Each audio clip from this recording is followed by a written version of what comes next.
investigated reported disturbance at Acer Plaza? 10-4 dispatcher, verify address. It's Acer Plaza, repeat, Acer Plaza.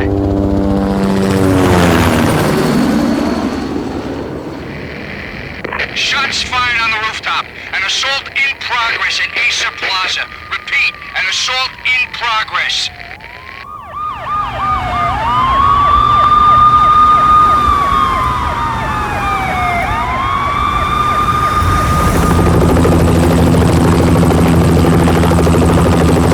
It's a war zone down here. 1085 dispatcher, need additional units. Additional units now. Officer in danger. Officer in danger. 10-5, please repeat, 10-5, all units, emergency. Officer in danger, Acer Plaza, repeat, Acer Plaza, all units. They were all dead. The final gunshot was an exclamation mark to everything that had led to this point. I released my finger from the trigger, and then it was over. To make any kind of sense of it, I need to go back 3 years. Back to the night the Payne started.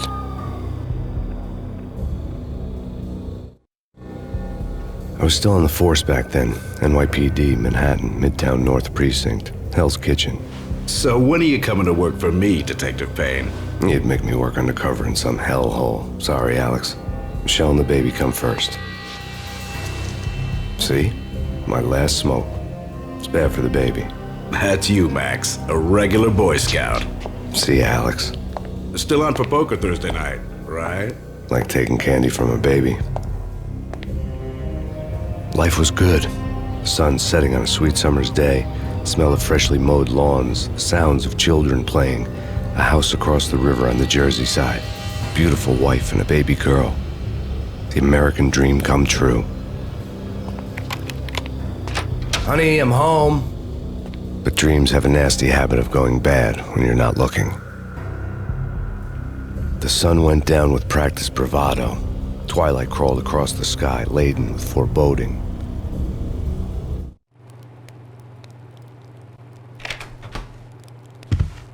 Michelle, honey, anybody home? I didn't like the way the show started. They'd give me the best seat in the house, front row center. What the hell? Something ugly had been tattooed on the wall, a map of things to come. It was a poison syringe, a magic tag full of diabolical meanings.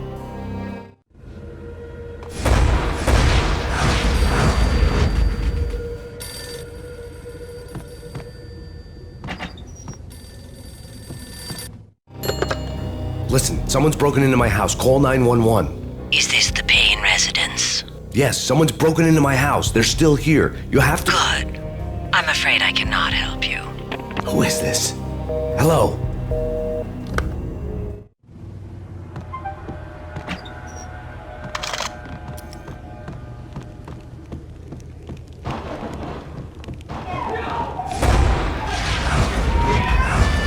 Michelle!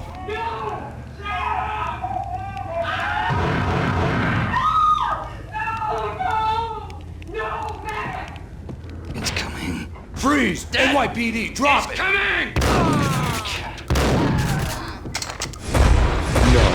No, please, God, no. The flesh of fallen angels!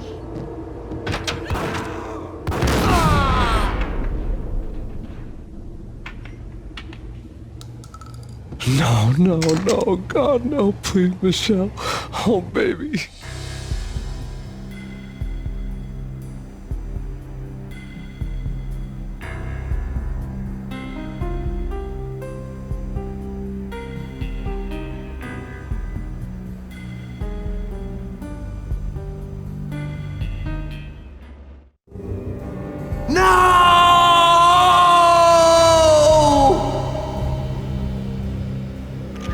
That was 3 years ago. Everything ripped apart in a New York minute. The killer junkies had been high on a previously unknown designer drug, Valkyr, V. After the funeral, I told Alex I'd be transferring to the DEA. It took us 3 long years to get a break in the Valkyr case. Then, finally, 2 months ago, a dime dropper tipped us off that Jack Lupino, a mob boss in the Punchinello crime family, was trafficking. I went undercover, infiltrated the worst mafia family in New York, I came in from the cold and the dark. Outside, the city was a cruel monster. I've been slowly working my way from the small time to the big fish, trying to get to the source of the drug. Alex and BB were my only contacts in the DEA, the only ones in this decrepit city who knew I was down here. BB here. Something urgent has come up with Jack Lapino. You need to meet with Alex immediately at the Roscoe Street station. I hadn't had a face-to-face with Alex since I'd gone undercover. Outside, the mercury was falling fast. It was colder than the devil's heart, raining ice pitchforks as if the heavens were ready to fall. Everyone was running for shelter like there was no tomorrow. It didn't get any better when I got to the subway. The feeling hit me like a point-blank shot straight in the face. Something was not right about this. My Beretta stirred nervously under my coat, but the train doors had already shut behind me, and I was in for the ride. Next stop, Roscoe Street Station, and Alex.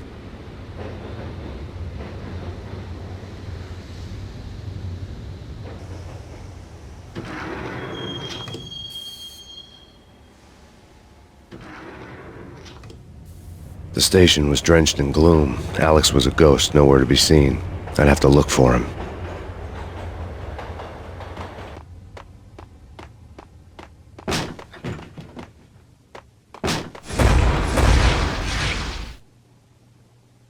Death was in the air at Roscoe Street.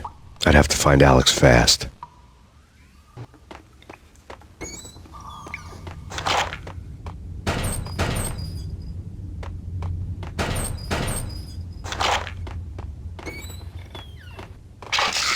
The pills would hold the pain back for a while. Nick's supposed to take care of this? He and Mickey are having too much fun. What the?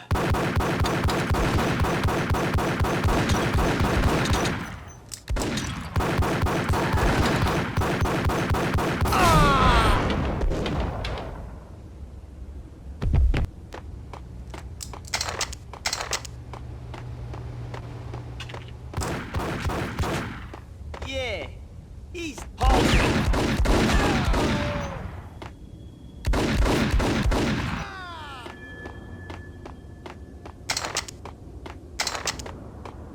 Yo guys! Damn it!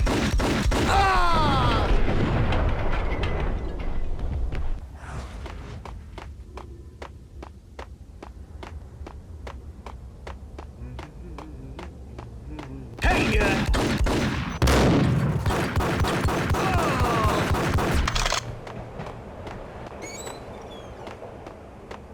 What was that?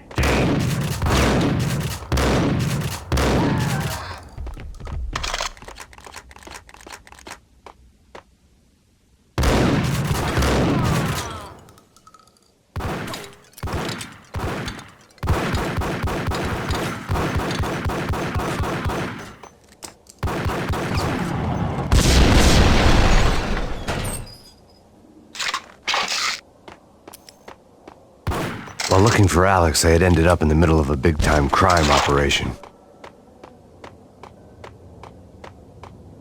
Hitting Roscoe Bank.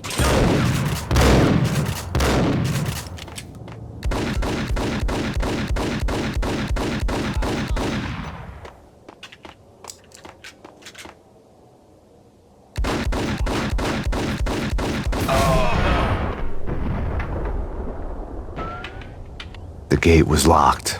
I would have to find another way to get to the tunnel.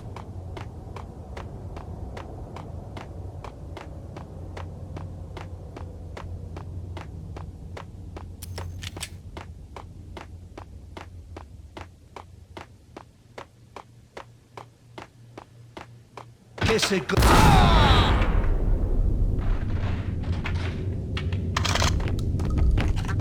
You saved me, man. What's going on here? A massacre. These armed thugs just appeared from nowhere. We need to get help. I can make the call from the control room one floor up. Can you take me there? Sure. Sounds good. Follow me.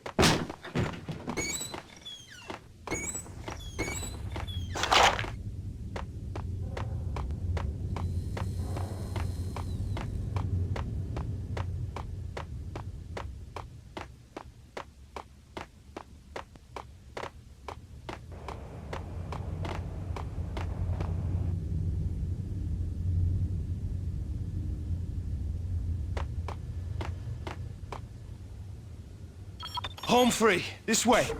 Hold Look it. out!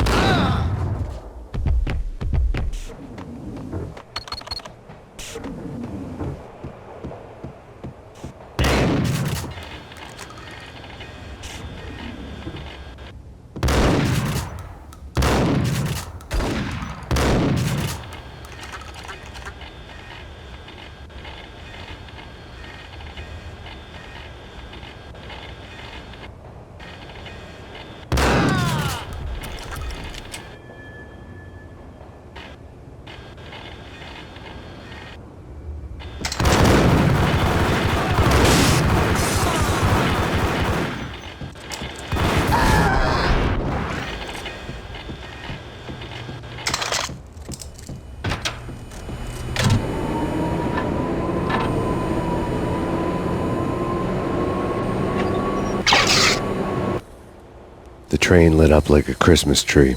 The power was back on.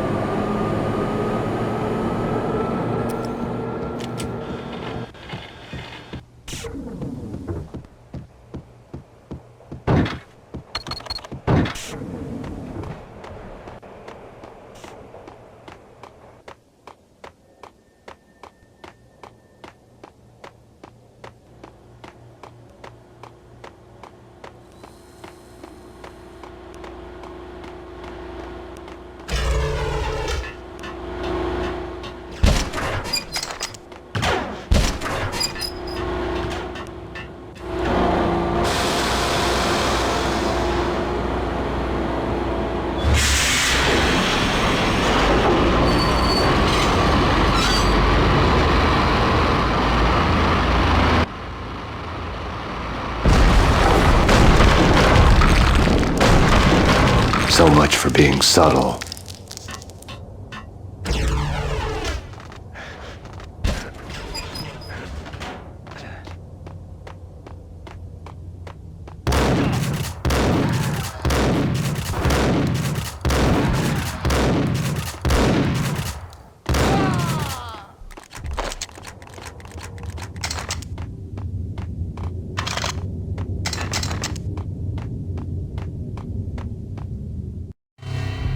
The rusty door led to an abandoned part of the station, closed off since the early 40s. Something big was going down at Roscoe Street. Maybe that's why Alex had wanted to meet me here. Maybe not. One way or the other, I was gonna find out.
I thought you'd bring it. You were supposed to bring it.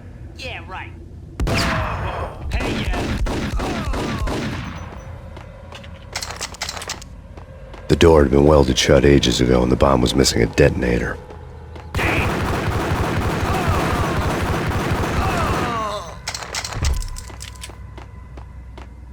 Okay, fellas. The police are on their way. New York's finest.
come to you now live from the crime scene. Who is this? Right back at you. This is Deputy Chief Jim Bravura from the NYPD. You are to cease your criminal activities and surrender immediately. Sure thing, Jim. Me and the boys have been talking and everyone's real sorry. They'll never do it again. Who the hell is this? Being placed at the scene of a bank robbery wouldn't have tipped the odds in my favor.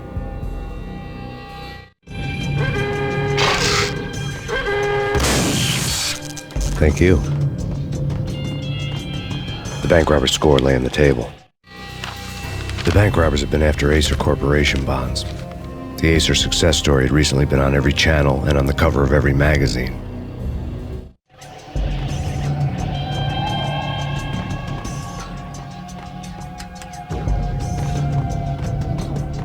The bank robbers had left their tools on the table.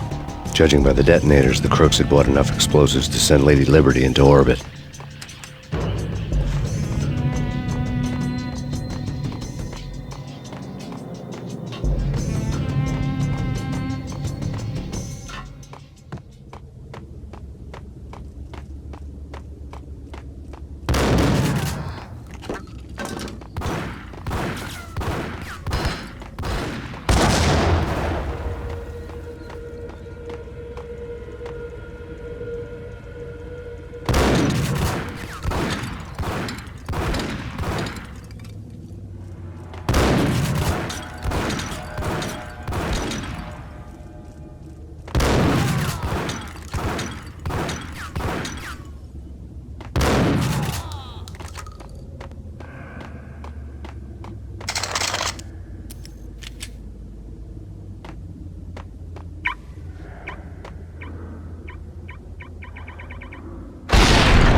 Hold it! Max! Jesus, you almost gave me a heart attack! I nearly shot you! Alex, I'm glad to see you. What the hell's going on? There are more corpses here than at the city morgue! It's an armed robbery, a tunnel job straight to the Roscoe bank vault through the old station wall. Is this why? This is Lupino's gig? This is Lupino's doing? Lupino's men? Really? You sure know how to pick a place? Can we get through? No, it's locked. We gotta get out of here. If it's Lupino, it's... Alex? Alex! There was nothing I could do. He was dead. I could tell by the empty, accusing stare of his eyes.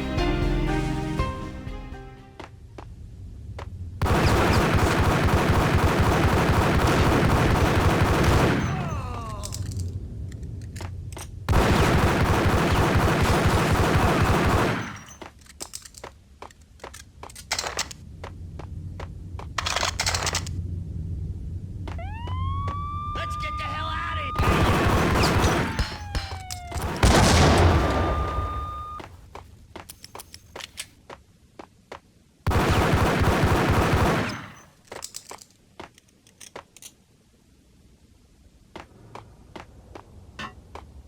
Gun him down!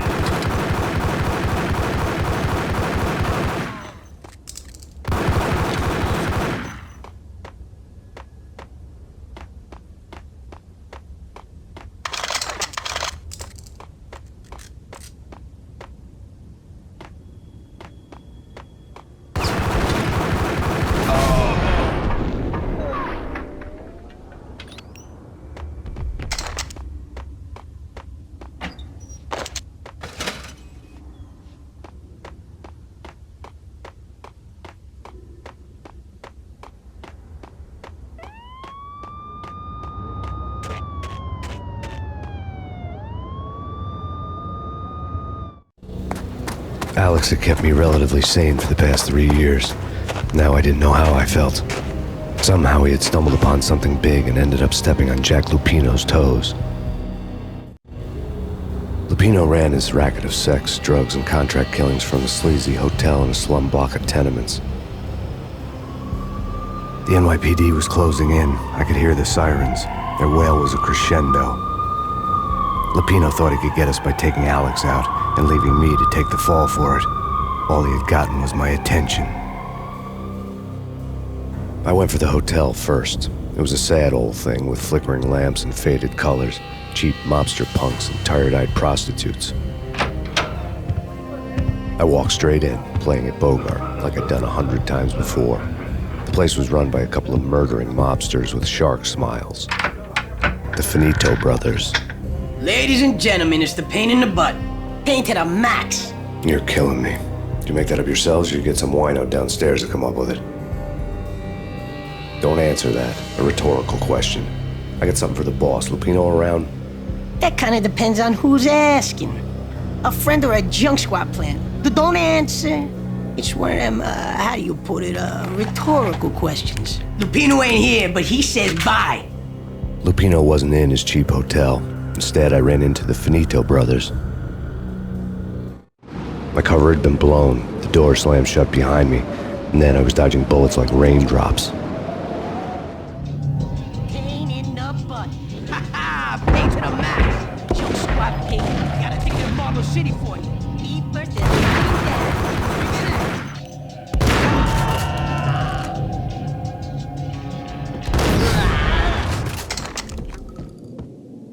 A letter on the... I had met Lupino only once. The gangster ran all his rackets through his right-hand man, Vinny Gagniti. Gagniti was a high-strung whiner on the verge of breaking apart, like an overamped Energizer bunny. He had the brains to run the business, but he lacked the balls, always falling short, taking his frustration out on underage addicts and call girls. The V deal goes down at your hotel. Jack's exact words, quote, "Vinny, you're in charge of this one," unquote. Rico Muerte's coming to see it through. Anything goes wrong and everybody's gonna get dead. Goes double for you. Treat this guy real good. Anything he wants, you give him. Don't screw this up or you're finito, finitos. A V deal meant added security, locked doors, and lots of nervous thugs with itchy trigger fingers. I'd seen nothing coming in, but that didn't mean it hadn't been there. Rico Muerte was a regular Kaiser Soze, a spook story told to keep the apes in line. 313. The Finitos had scribbled Muerte's room number on the note's margin. Desk caught my eye. Bosses! Everything all right? Bosses! Joey! Vigilio! You all right in there? They're not answering. Call the others. Tell them to come quick. Okay, but we can't wait for them. We gotta go in now. Bosses! We're coming in!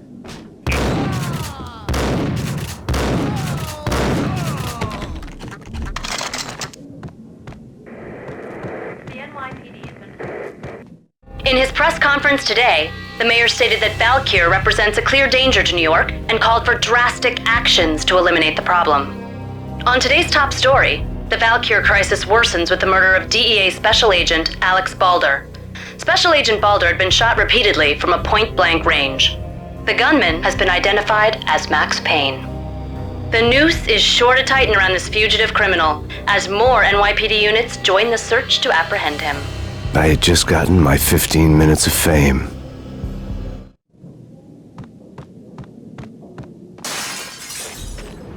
Yeah, something's wrong with the bosses. Hey,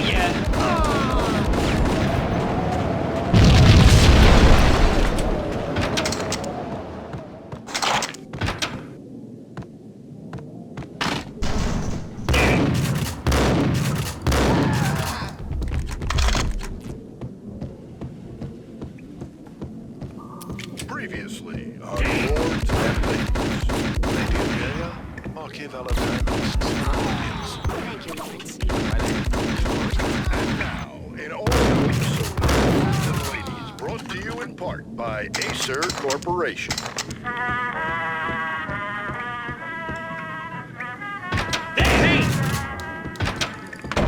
My lady. My lord? My lady, there is a matter of great importance I must bring to your attention. My lord, there is? Indeed, my lady, there is indeed. From the very first moment we met, upon that distant forest path, there has been sunlight, the autumn leaves blazing like the colors of the air.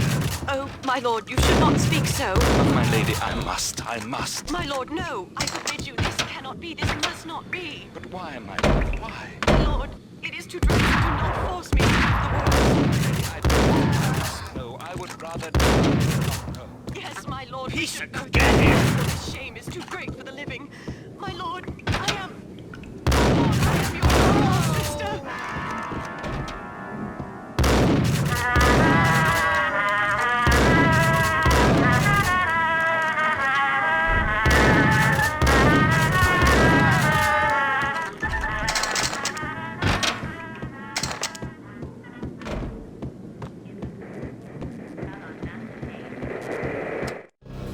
Tonight, the city's fight against the nightmare drug Valkyr took a turn for the worse, as DEA Special Agent Alex Balder was found brutally slain at the Roscoe Street subway station. A suspect was seen leaving the site only moments after the shots had been fired, and the NYPD is currently in pursuit of Max Payne, a repeated felon believed to be armed and extremely dangerous.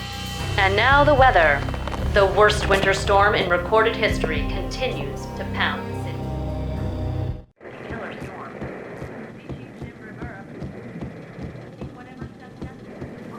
V-head junkies could go off without a warning. I had to be careful.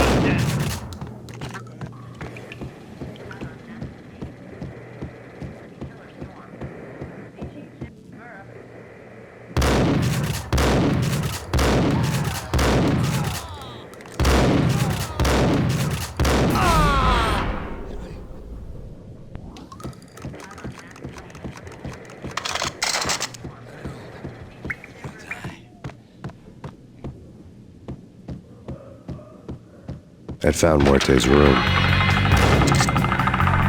Muerte had received a... Our investigation had turned up nothing to link Angelo Punchinello, the head of the Punchinello family, to Valkyr. All tracks had ended with Jack Lupino. The letter in Muerte's room was signed by the Don himself. It was the first hint that the Kingpin knew what was brewing inside his syndicate. The trouble you got into after the Chicago screw-up. The Punchinello family bailed you out. You have been waiting for a chance to pay us back. One of our trusted boys has a monkey the size of King Kong on his back. We need your special skills for backup on a major deal. Collecting evidence had gotten old a few hundred bullets back. I was already so far past the point of no return I couldn't even remember what it looked like when I had passed it. Letter. What was that?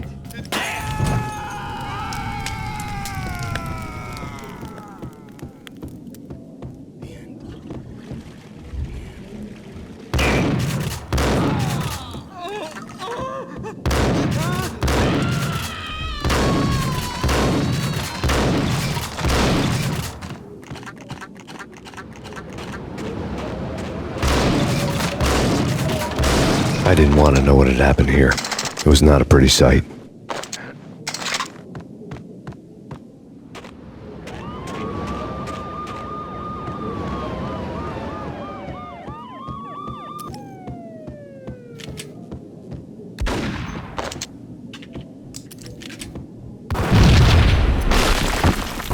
What the hell? Told you. God damn! I thought it was a bomb for sure. Nah, the Russian wouldn't dare. This has been waiting to happen. I thought it was... Hey,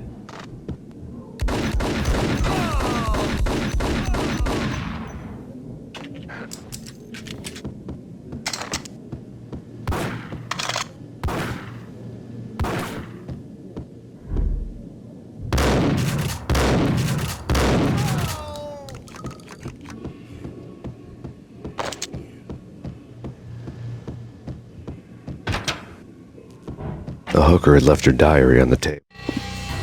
The diary belonged to a hooker named Candy Dawn. The read would have made a vice cop blush. Had talks with the mystery hag over the phone again. Sent her the latest One-Eyed Alfred tape. As long as the hag keeps paying for the tapes, the old man could come every day for all I care.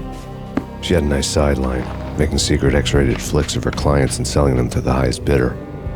It would get her killed if her V-fix for the day didn't do it first.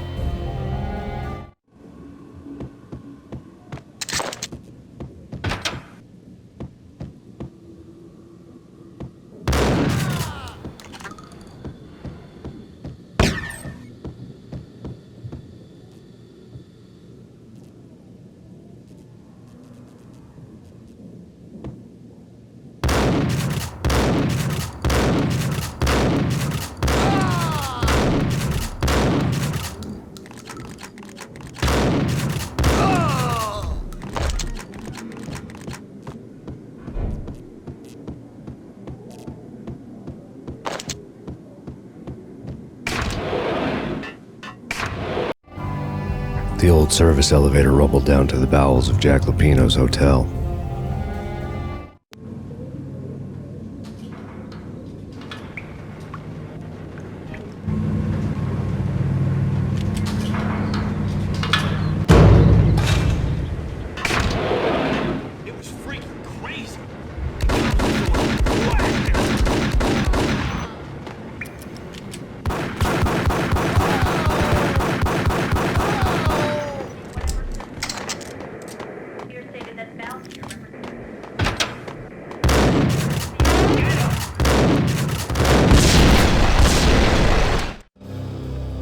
winter storm warning is in effect in the whole tri-state area, as both freezing rain and heavy snowfall continue. Many roadways are already closed, and people are advised to stay indoors. The severe blizzard has ravaged New York for 3 days now, with no end in sight. We'd been snowed from the start in the Valkyr case. The forecast said there was plenty more where that had come from. But the snowbound city was on my side. Less chance of innocent bystanders getting caught in the crossfire.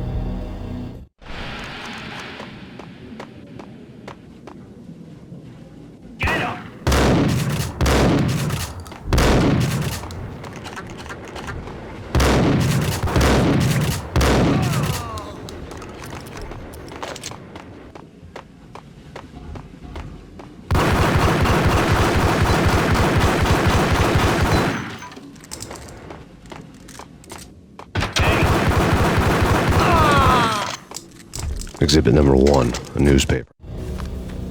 A dead man tied to a chair lay on the boiler room floor. Captain Baseball Bat Boy has an unbeatable track record in superhero death matches.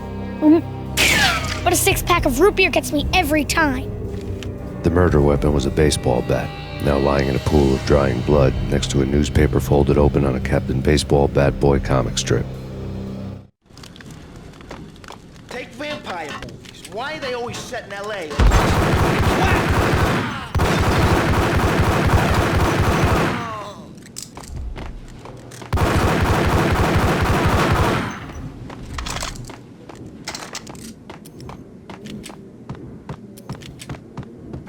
Chill with the gun. Just ice.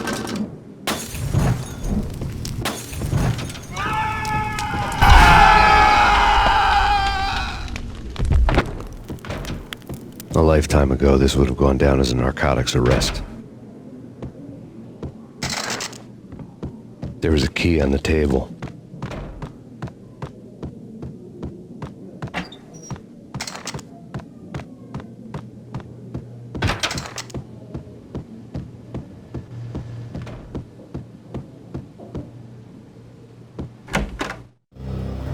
Two mad dog killers, ready to murder each other. They step into the next room, and I'm thinking, now they're gonna do it. But no. They sit down in front of a TV and solve their differences with the Kung Fu fighting video game. I tell you, Candy, I was so depressed, I strangled them both with the video game cables. Oh, Rico, you're so bad. I am, ain't I? Rico Muerte, big-time hustler. Who the hell? It's that cop. Muerte went for his gun. Do something. It's Payne.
The antique switchboard was still in use.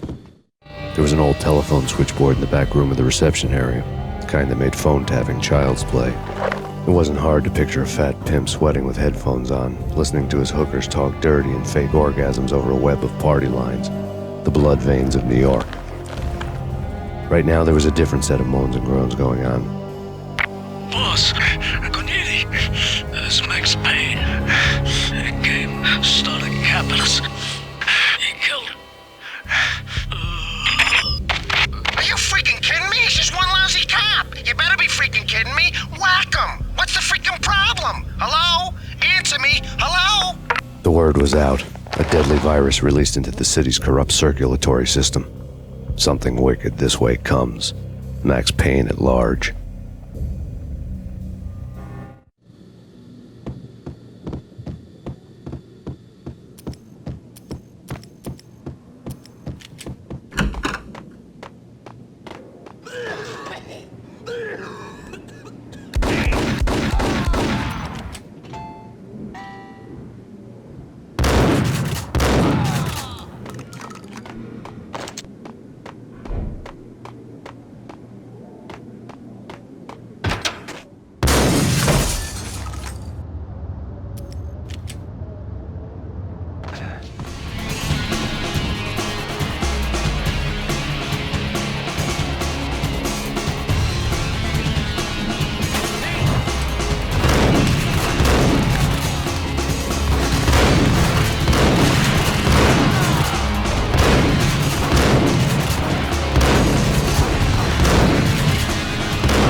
Turn around, walk away, blow town. That would have been the smart thing to do. Guess I wasn't that smart. Lupino's tenement buildings were a seedy hangout for all kinds of sleaze. A liquor store, a pawn shop, a laundromat full of mobster bookies and loan sharks. The list went on. The how and why of it was a mystery to me, but they knew I was a cop. They knew I was coming, and they were going to get real trigger happy about it. I got to see Lupino's hangout all lit up. A bomb went off, turning snow into liquid gold. A pillar of fire lifted the remains of a car straight up into the air. The flames were highlighted on the hood of a black Mercedes-Benz as it coasted down the street real slow, as if the driver didn't have a worry in the world. I got a good look at the man riding shotgun. It was Vladimir, the head of the local Russian mob, the fly in Don Punchinello's suit. The ringing in my ears was the sound of a mob war being waged.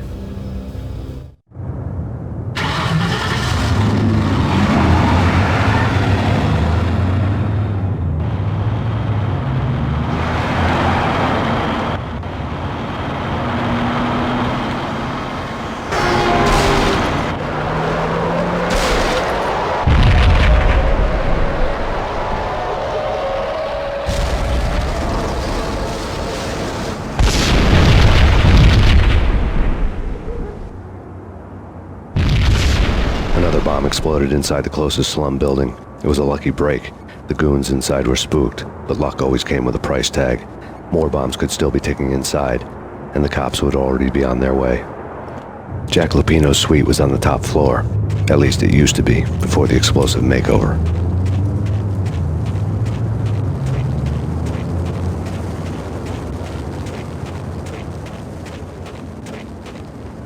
The headlines were a depressing read. The headlines were screaming bloody murder. The storm was a screaming duet with the approaching prowl car sirens. It was all a scream when you were down for the count and wanted for murder.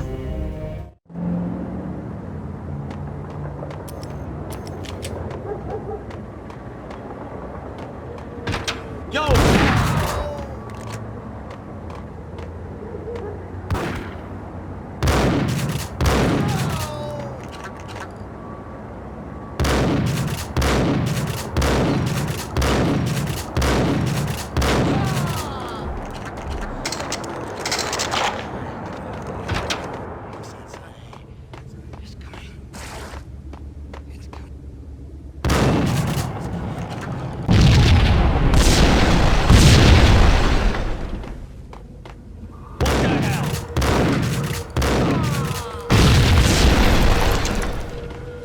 building was rigged with explosives.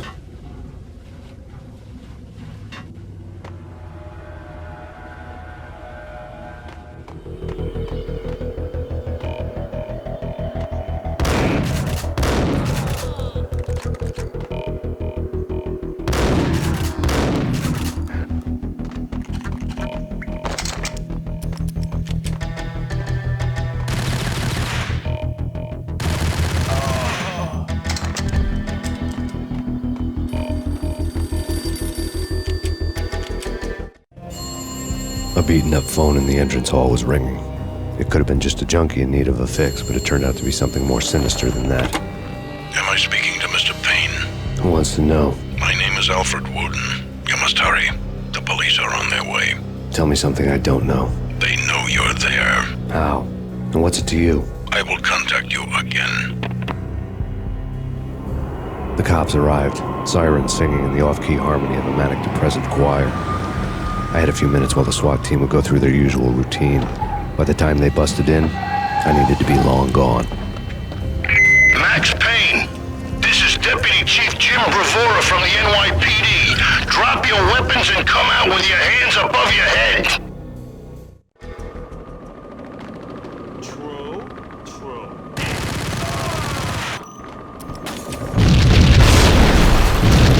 Someone had left. Suddenly it all made sense. The bombs, the Russian mob boss making an appearance in person. Gagniti was his usual self, all talk and no walk. After our hit, the Russian has only a couple of guns left and they can be bought. There's no freaking way he has the guts to try anything after that. As it turned out, the Russian had plenty of guts.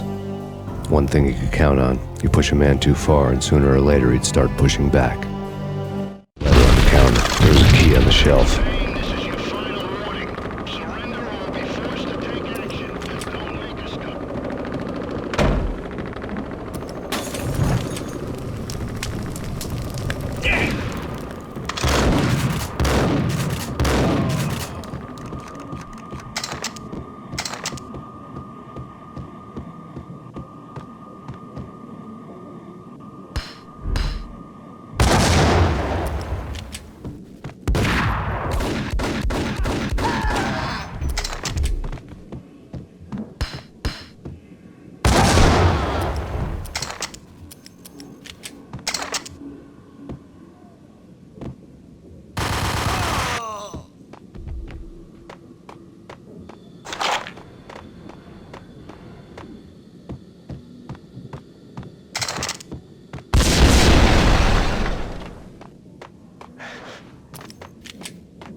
The bombs had destroyed all the stairs up to Lupino's office. The alternate route led there by way of adjoining rooftops.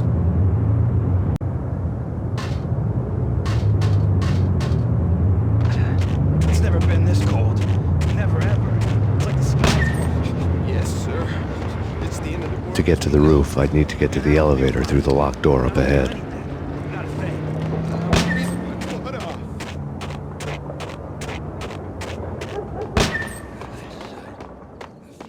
I'm dead. I think I'm died.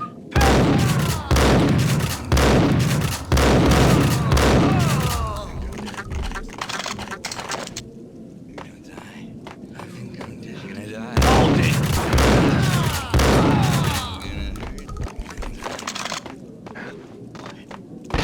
No, don't shoot. You know the clowns at the laundry? Me? No. You're no good to me then. What? No, the laundry, yeah. I know him, yeah. Get me in there. Okay.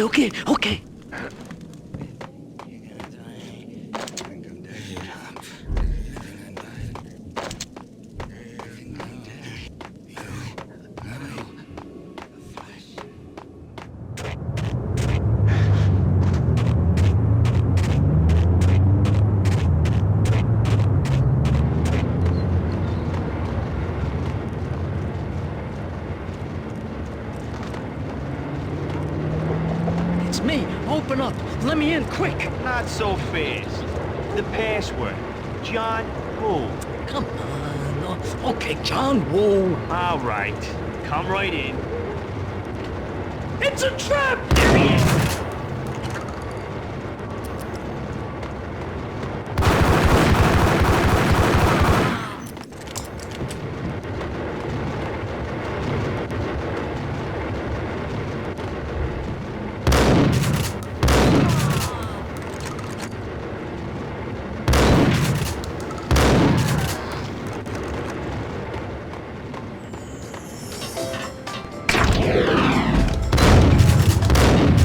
Thank you.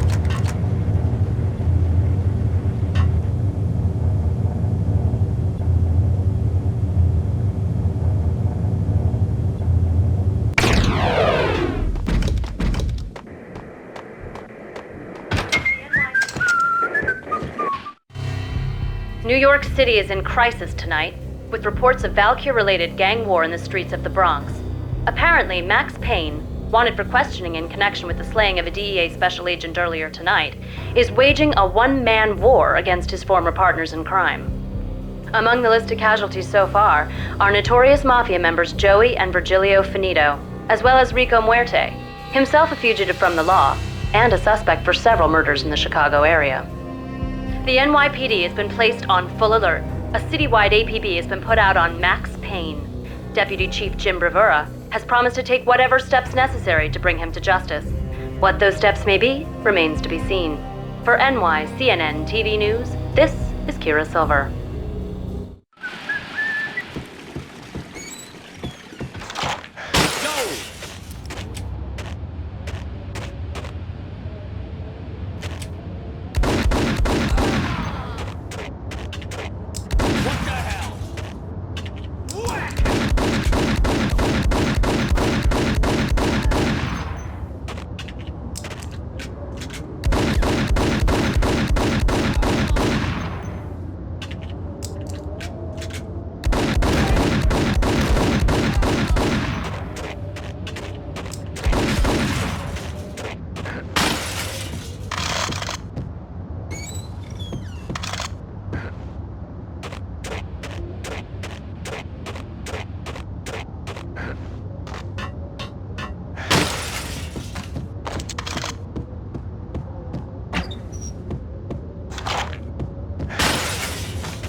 Vinny got needy. Just the man I've been killing to see. Payne? Freaking Fed! I knew from day one there was something screwy about you. What do you think you're doing? You're a freaking cop. You ain't got squad on us. You can't just come in here waving your piece like it meant something. Yeah! Oh my God! Oh God, you shot me! Ah! You're dead, Payne! What the hell are you waiting for, you apes? Kill him! Kill him! With pleasure, boss. Gugneedy bailed. I made like Chow Yun Fat.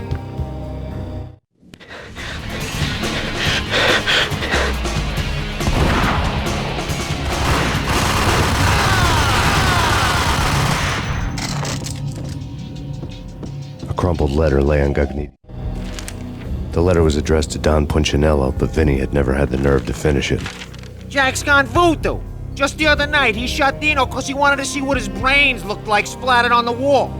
He's a freaking mad dog. We're running out of men and business fast. Gugneedy had been living in mortal fear of his boss. Jack Lupino was a psycho. His desk. Vinny Gognitti was running scared. He could run, but with a bullet in his stomach like a broken bottle of Tabasco, he was quickly running out of time. He knew where his boss was, and I wanted to square things up with Jack Lupino. Gognitti would be moving fast. I don't know about angels, but it's fear that gives men wings.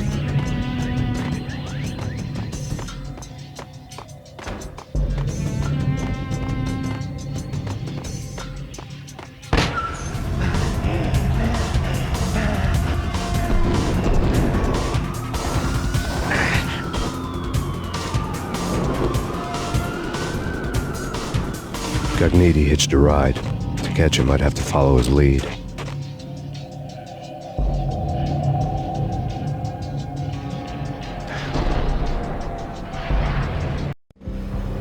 This was my second train ride of the night. The way it started didn't promise anything better than the last one. Freezing wind tearing at my face like sandpaper and razors, ice hard and slick under my hands and feet. And somewhere in the background, the wail of sirens, the city howling after me. New York sped by and fast forward. Dark rooftop water towers and a dead forest of antennas and chimneys, all a blur. When the train he was riding slowed down, Gognitti made his move.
It's Payne! He's coming down the stairs! Shoot the bastard! Okay, boss, you got it. No problem.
Payne has nowhere left to go. We are very close to capturing him. You'll get a full statement then. Right now, I've got better things to do, ma'am.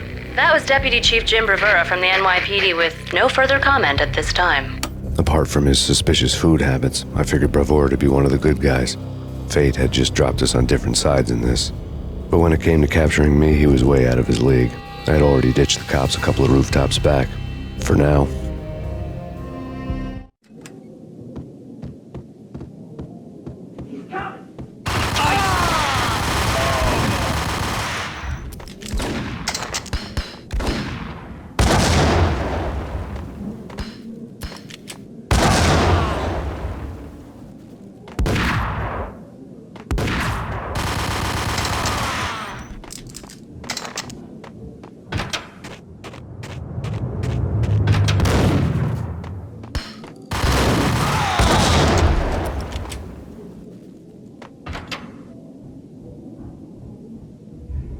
Open, goddammit!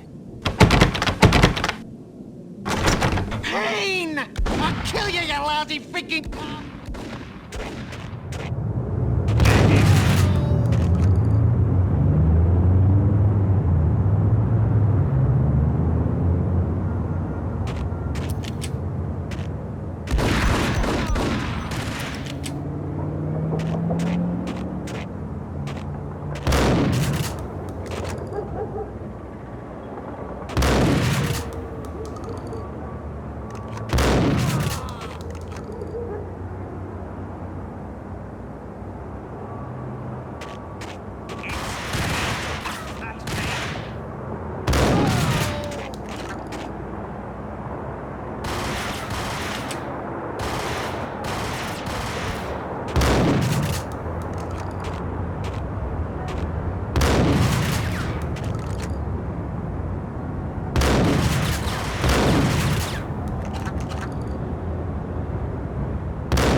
Gagniti ran out of steam in a dead-end alley with steam boiling out of the sewer grates like all the fires of hell were burning high beneath us. It was shakedown time. Where's Lupino? Screw you! Bad start, Vinny. Ah! Police brutality! I rate pretty high on that. You can't just hurt me in cold blood?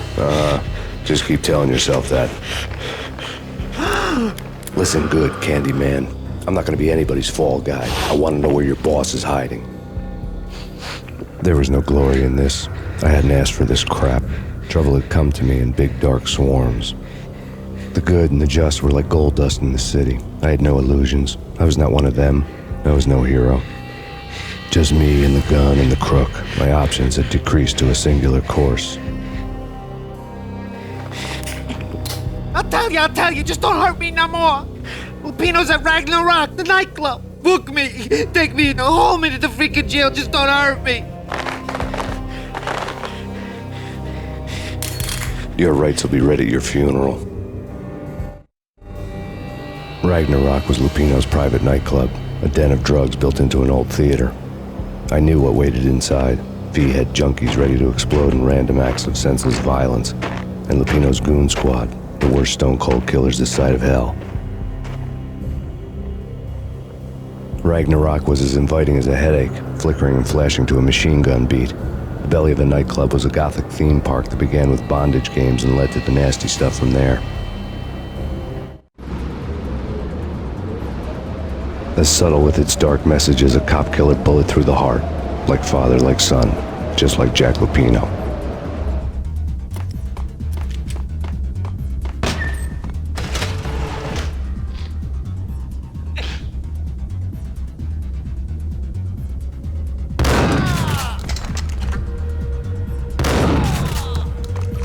The book had never been a bestseller. Given the setting, I was surprised to find that somebody had been passing time reading. The paperback was entitled The Age of Murder and Storm. The blurb on the back mentioned Norse mythos and Ragnarok, the end of a Viking world with a terrible winter that covered the earth in ice, when vile crimes were rampant and all humanity lost. I could see how somebody impressionable might get it into their head that we were at the end of time. I was also beginning to see what the nightclub and its owner were all about.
Books on the occult. The room was stacked with light reading, such as Necronomicon, Witchcraft, and Paradise Lost.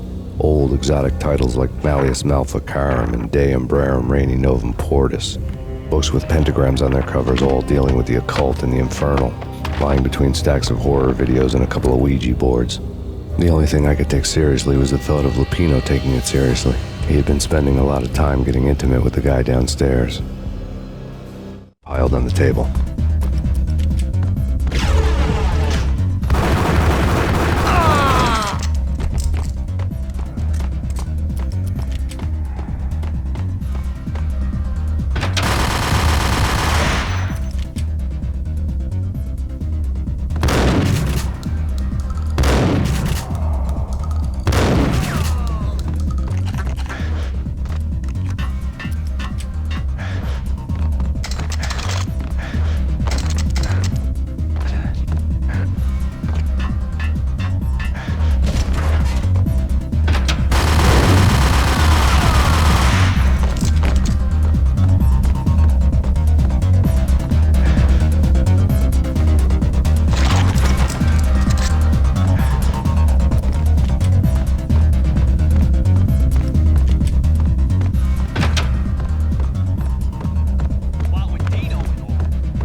backstage area led to Lupino's inner sanctum. The hot air inside was like an invisible wall, thick with incense and something else, a sickly sweet smell that made you gag. This was the rotten core of the Big Apple. Lupino lurked somewhere ahead, like a spider at the center of his web, waiting. The vapors in the air started to make my head swim. Torn pieces of a letter lay scattered on the sofa. Punchinello had threatened Lupino in writing. The note had been torn to pieces, bloody fingerprints all over them. Don't want you to think that one of my boys is not playing with a full deck. Shape up, Jack. We are running a business here. I'd hate to send the trio to strong-arm you. The trio were the Don's notorious henchmen. It was obvious that Lupino hadn't been intimidated by the threat.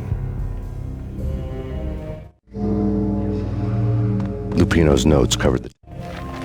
Jack Lupino was crazy, all right.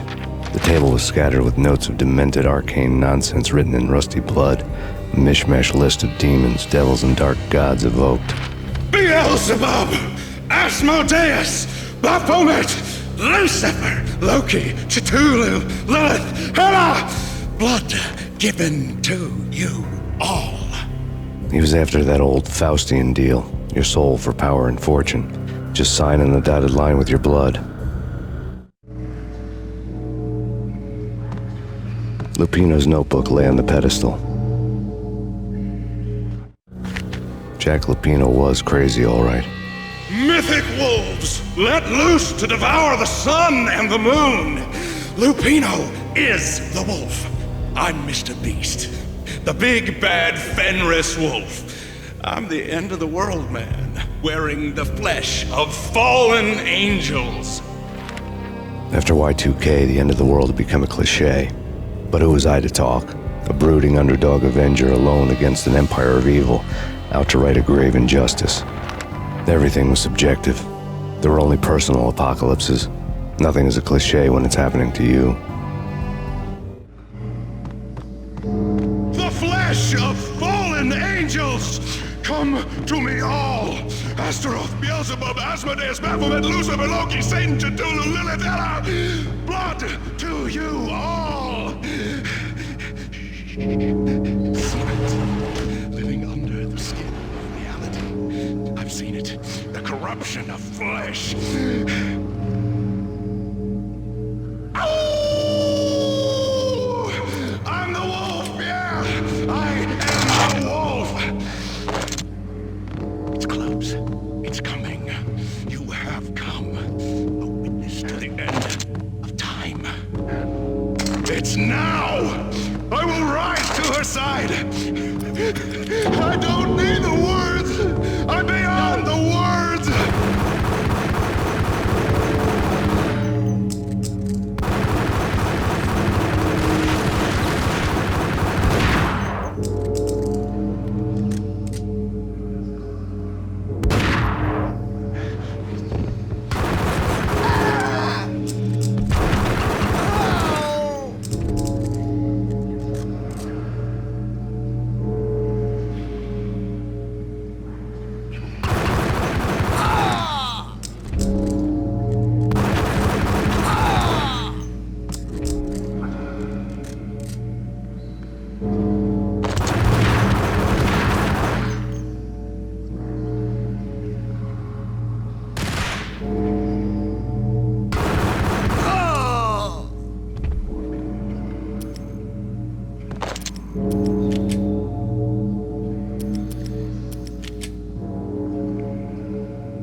I had known there'd have to be a catch in it somewhere, and this one was the Empire State Building of catches.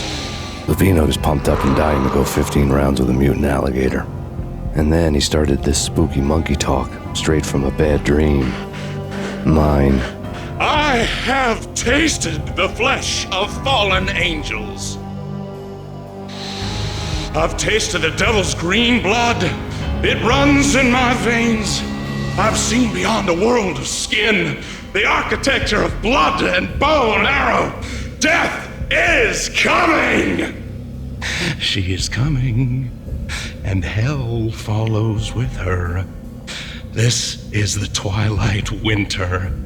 I am ready to be her son. Her time is now, and all who stand in her way must die!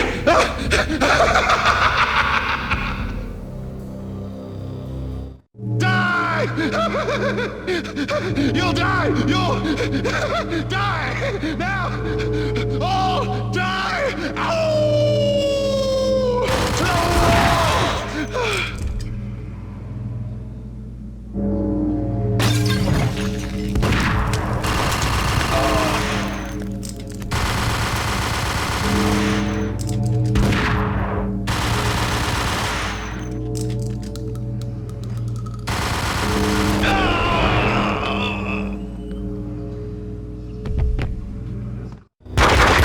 Lupino finally went down.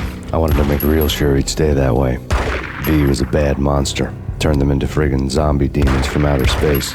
I think he's dead already. Huh? And that's when it happened. But dead or not, you've got the wrong guy. In stepped this knockout femme fatale holding a gun to my face.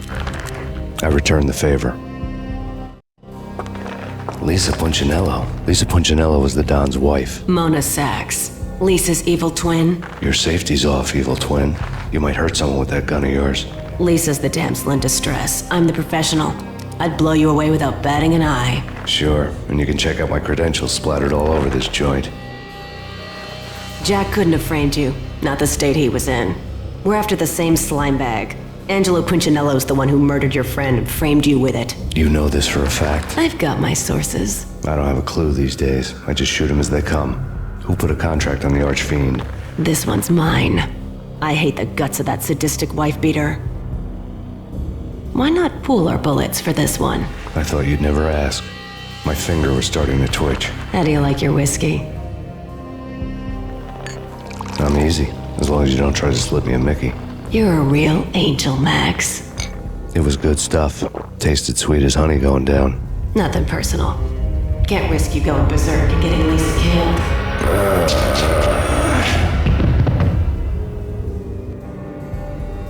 The nightmare was always the same. Violent shapes moving in darkness, old and ugly. The killer's mad laughter was a riddle filled with wicked innuendo.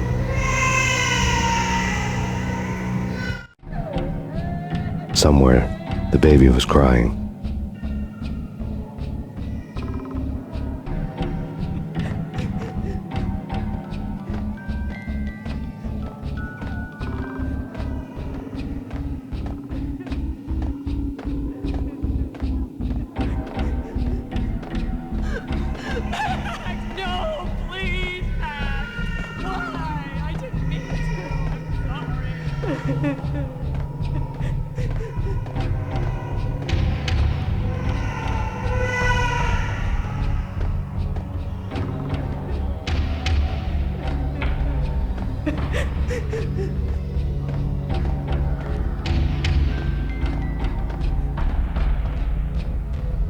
Should have known it when we found you snoring next to Lupino's corpse. A comedian, huh? Michelle looked at me from the photo. The Payne family. Happiness captured in a Polaroid moment. I had thought it would last forever, till death do us part. I didn't want to think about it. As long as I didn't, it could never happen. But I had broken my own rule. The thought had already slipped in. Fear was rusty needles poking at my brain. Cold and scaly, it slithered down my chest. The pictures were filled with... Alex and I had a few moments of glory between us. Crime-fighting comrades, the best in NYPD DEA collaborative team. Good-hearted macho bullshit like that. I would have given anything to have him here as my backup. No such luck. No luck at all. Good old times.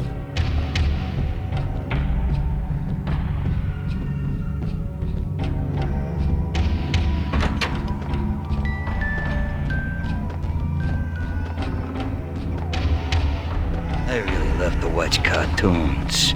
Captain Baseball Bat Boy's my favorite.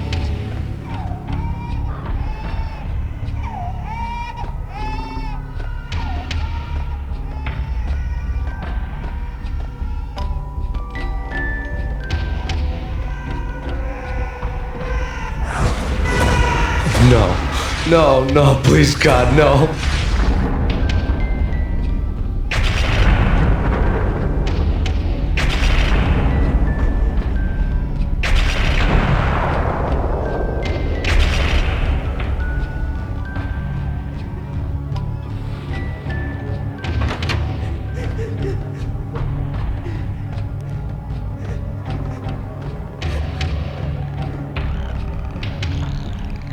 Slice him, dice him, shoot him full of holes, blow him to bits, vaporize him, disintegrate him. No matter what you do, they'll still be back, good as new. Michelle's diary lay on the table. Michelle was working part-time in the district attorney's office. Her diary was open on today's entry, her handwriting all pretty curves. An army dossier found its way to my desk yesterday. Valhalla? Isn't that a Norse myth? Something about Vikings? I tried to tell Max about it, but he was busy, that cute frown on his brow. Guess it's nothing, just a mix-up at the courier service. From now on, I would always find time for her. It was a hollow promise. Too little, too late.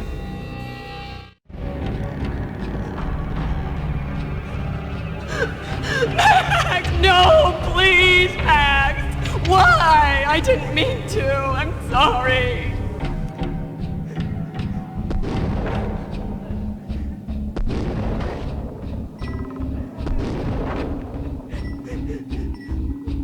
Murderer! You killed her! Nothing like that ever happens in the real world.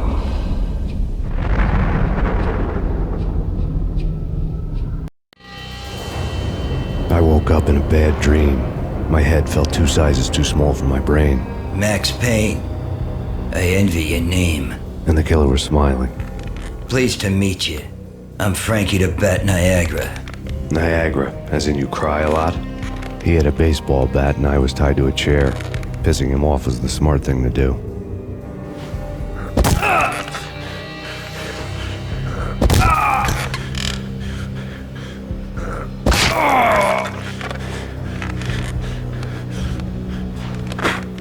Nothing wrong with a little laugh now and then. Take me, for example. I love to watch cartoons. Cartoon violence is a fascinating thing. Let's take a break. I need to take a leak and maybe grab a cold one at the bar. Don't worry. I'll be back to finish this off. And then, it's checkout time. You play, you pay, you bastard. He swaggered out, and the door clanged shut behind him, locks clicking into place. Everyone makes mistakes. Mine hadn't been to crack jokes about the goon with the bat. He'd have cracked my skull regardless. It hadn't even been to trust a girl with a gun. I had blindly gone after the first bad guy on my hit list when I should have been aiming further up the ladder, at the head of the Punchinello family. I couldn't bring myself to be pissed at Mona. Guess I had a soft spot for a pretty face.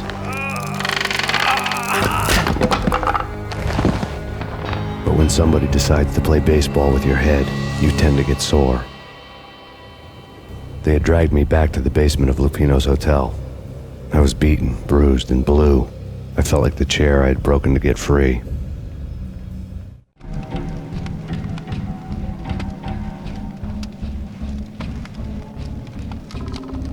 All I had was Niagara's bat, sticky with my own blood. Without a gun, I'd be no match for Frankie's men. I'd have to play hide and seek with them. It's Frankie's dad!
Things were fast going from bad to worse. The men in blue had come and gone. They had decorated the place with chalk outlines and tied it together with yellow tape. The cops who had stayed behind were dead. Frankie, his boys, and I had the place all for ourselves.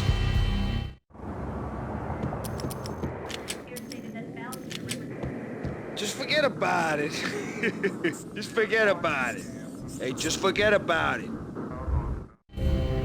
That crazy witch, you should have heard her. She was a real scream when the boys caught her trying to cap the Don. Oh, that's friggin' bad. To the trio? That's even worse than what Frankie's doing to that poor bastard downstairs. She's gonna take a long time to die. The mobster muscle on the phone was talking about Mona. Punchinello's trio were nothing but bad news.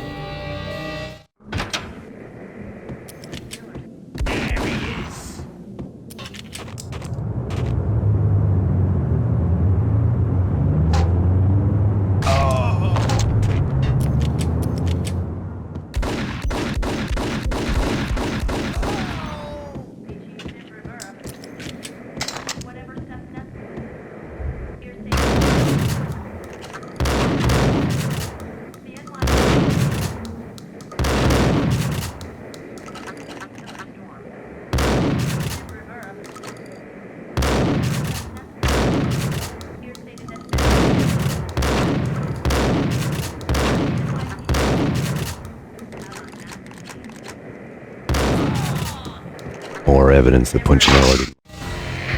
The fact remains that all the victims so far identified in the Ragnarok shooting have been known criminals, many of whom had large doses of V in their blood. Reliable sources say that Max Payne was also among those killed, although no body has been recovered at this time. Reliable sources. That meant somebody thought the Mafia had me, didn't want the cops snooping around anymore. The body would be delivered to them barely recognizable. Case closed.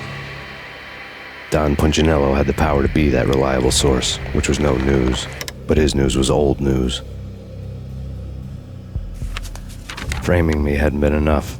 Don Punchinello had put a hit on me. He wanted me dead, and it had been important enough for him to give written instructions to Frankie about it. Max Payne should die like a dog for the trouble he's caused. Frankie, I know I can trust you to give this matter the dedication it needs. Like me much.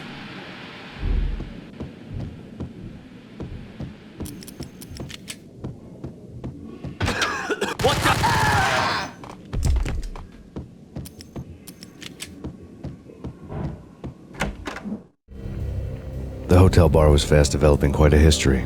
True to his words, Frankie was there, having a beer. Jesus Christ. How the hell did you get loose? Got bored waiting. Thought, what the hell, we could just as well finish this here.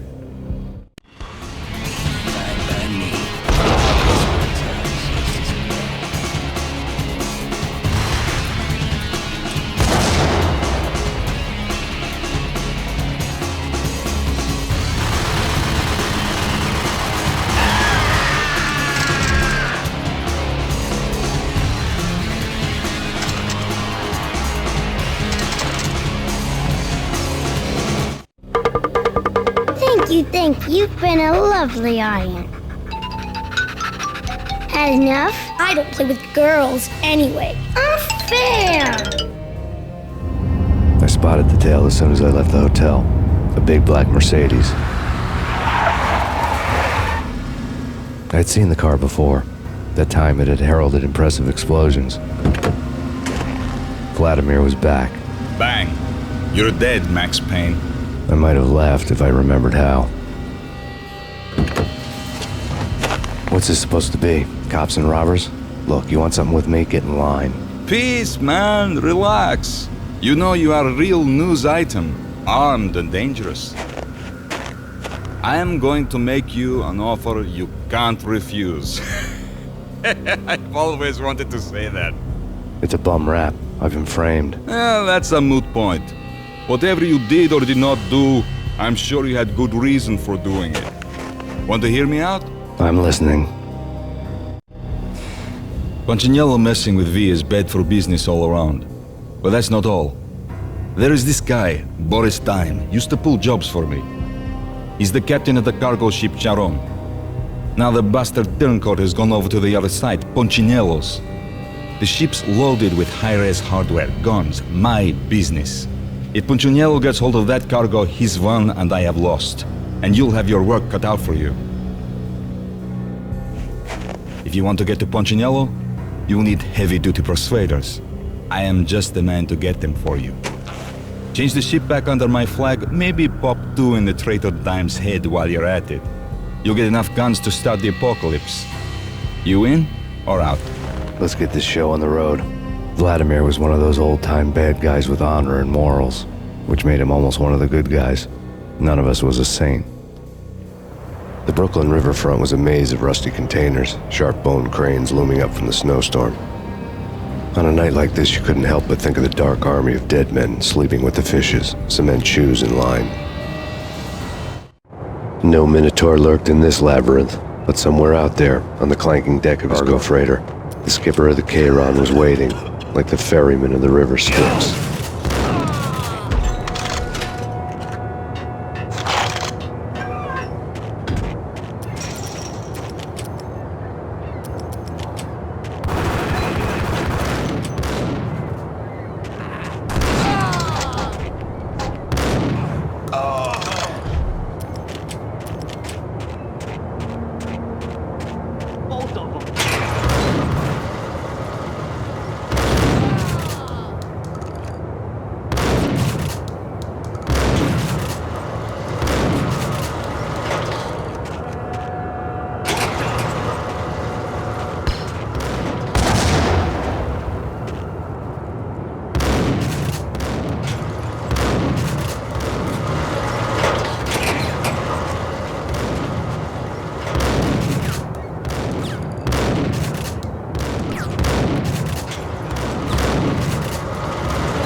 I doubted the letter. Rico Muerte had come to town to do more than just sort out family troubles. Exhibits number 1, 2, and 3. A briefcase of money, a sniper rifle, and an envelope with one word neatly printed on a folded piece of expensive paper. Mayor. It didn't sound like a mafia contract at all. It was too cold and too to the point. The receipt.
I had found Boris Dime's ship.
Rust had crept over the sides of the cargo steamer a long time ago.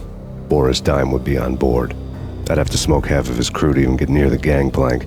Guns were probably being kept in the hold, buried amidst the rats and oily water.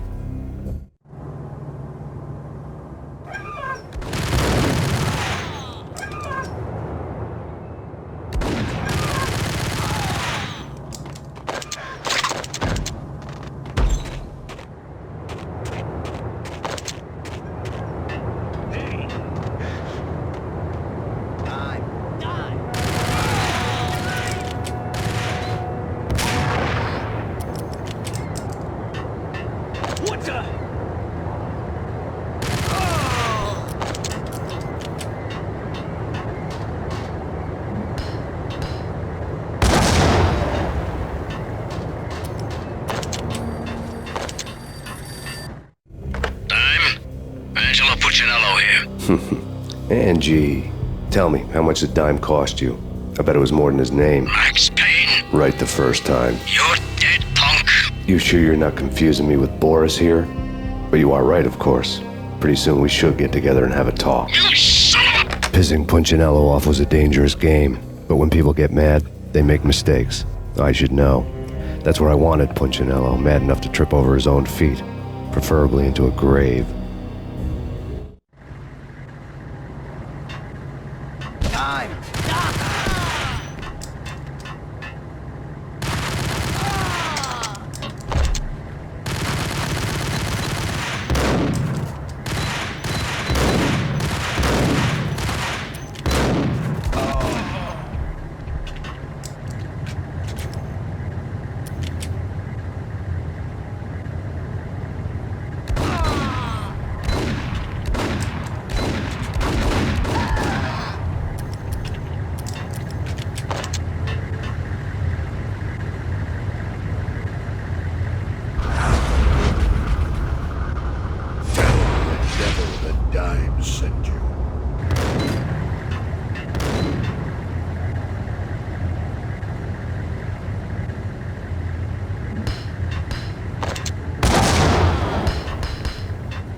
how to handle yourself.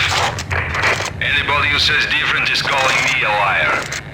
Vladimir here. Collect all the guns and ammo you want. Meet me on the bridge afterwards.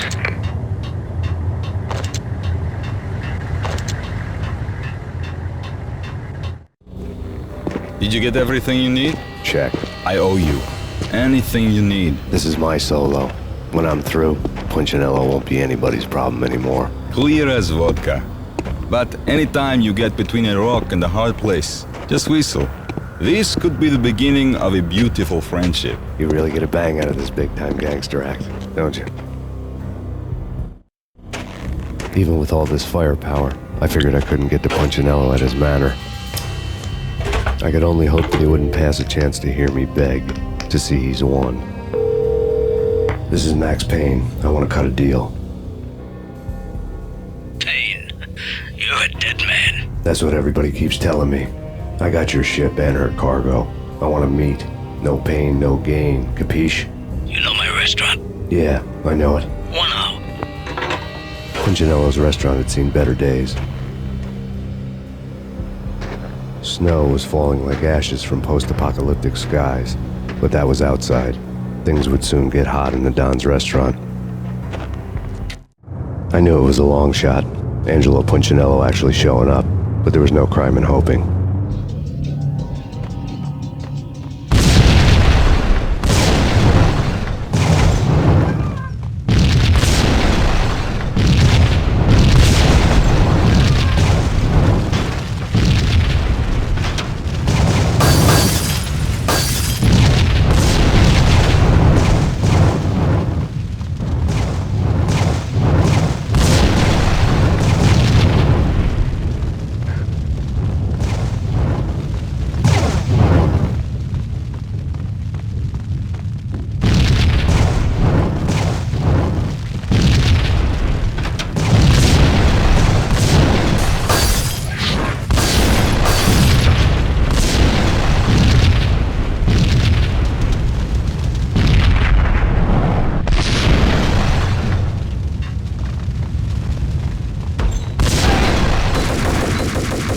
Punchinello was burning to get me. The feeling was mutual. He was trying to put out my flames with gasoline.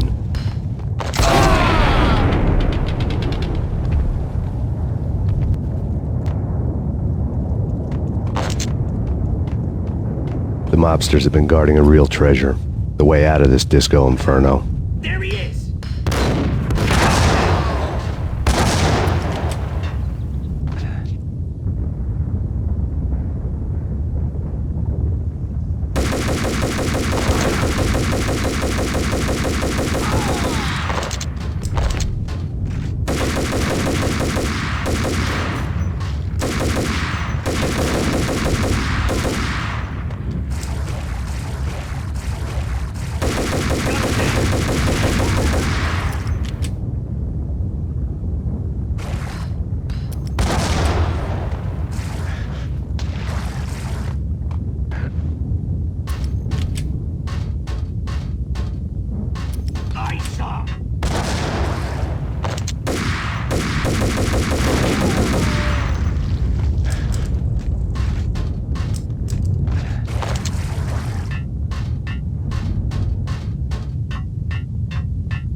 Vlad had seen my smoke signals.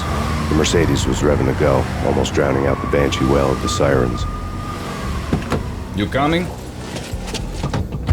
We'll drop you off at the Punchinello Manor. Sounds good to me. When this is over, look me up. I could use a professional like you. I'll keep that in mind. The night groaned with cold. The garden lights flickered nervously. In their light, the falling snow was dead white before the darkness ate it up. I had heard the stories. The trio were mad dogs. They'd have hung the heads of their enemies over the manor gates if the capo had only let them. Punchinello wanted pain. He'd see the pain. The trick in my situation was that there was no trick, no matter what the movies tell you. No rules, no secret mantra, no roadmap. It wasn't about how smart or how good you were. It was chaos and luck, and anyone who thought different was a fool. All you could do was to hang on madly, as long and as hard as you could. Someone had graciously left the back door open for me and killed the guards. My money was on Mona. I knew the trio would be standing between me and Punchinello. I had read their rap sheets, thick as phone books. No one would be walking out of here alive. The numbing cold of the broken night had followed me in. Upstairs, the trio tangoed down the manor halls to the silent rhythm of their murderous hearts. The blood of their victims rust on their lips. Vince Mignano, Pilot Providence, a.k.a. Big Brother, and Joe Deadpan Salem. The pistol was a frozen lump in my hand, piercing the skin, gnawing me to the bone.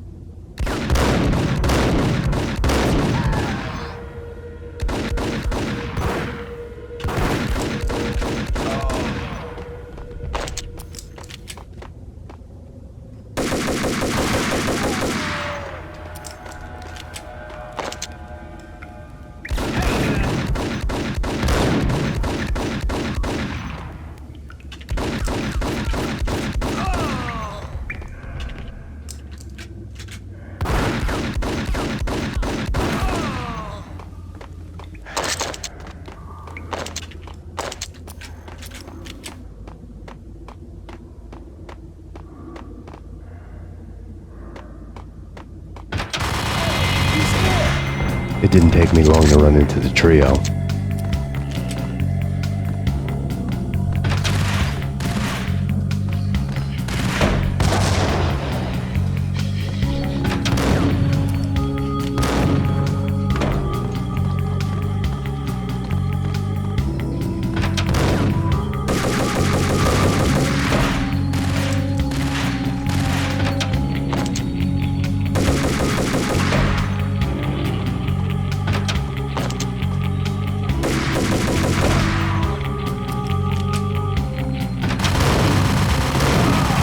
One down, 2 to go.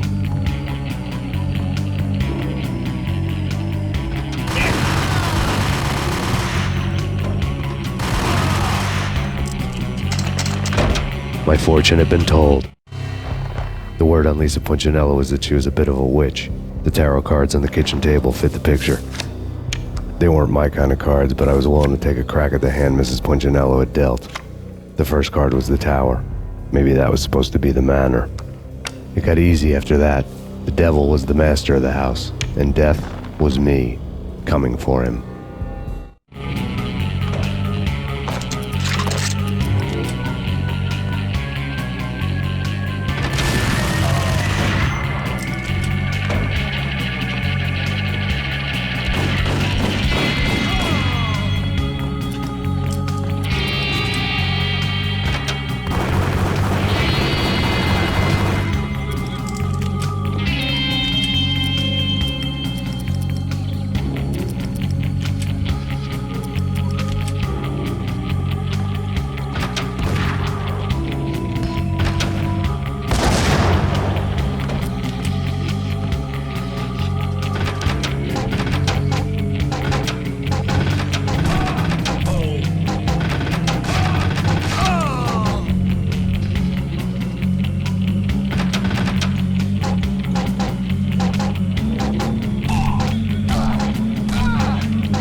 around and one to go.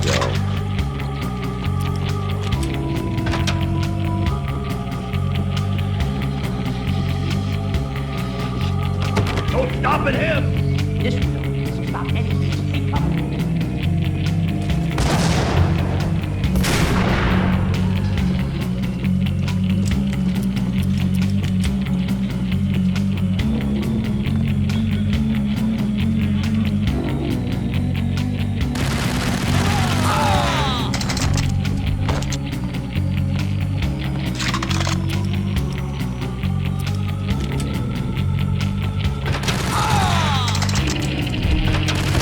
It was too late for her. You're a real angel, Max. I couldn't tell whether it was Mona or her sister. The body was a mess. The sick bastard had really gotten a kick out of it. Seeing her lying there got me thinking about another woman's body on another bed. Got me thinking about a fallen cradle.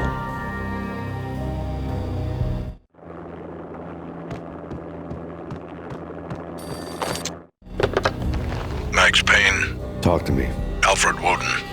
You've got company. An armed helicopter just landed on the manor grounds. You must hurry. The more the merrier.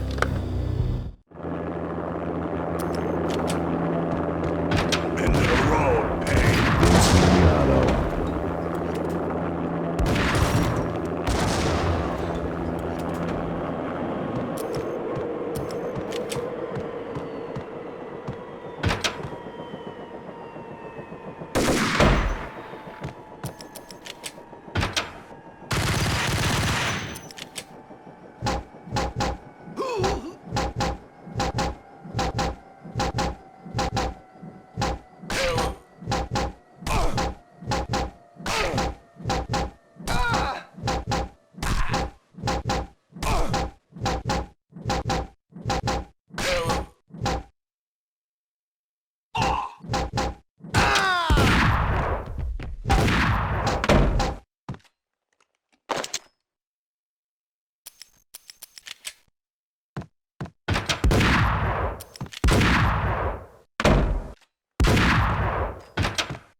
Punchinello's trio was done for.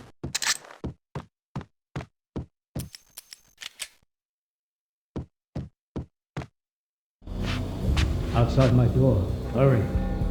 He's coming for me. You gotta hurry. Please. I could hear Punchinello on the phone begging for help. He should have been saying his goodbyes.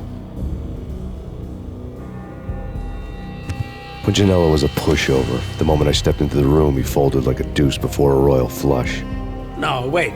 I was just doing what I was told. I couldn't refuse. She's someone high up. Government, maybe. I don't know. He was trying to buy more sand for his hourglass. I wasn't selling any.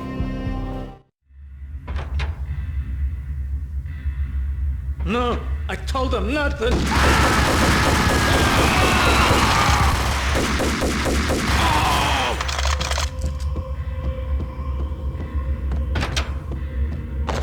Drop it. Don't move. Game over, Max Payne.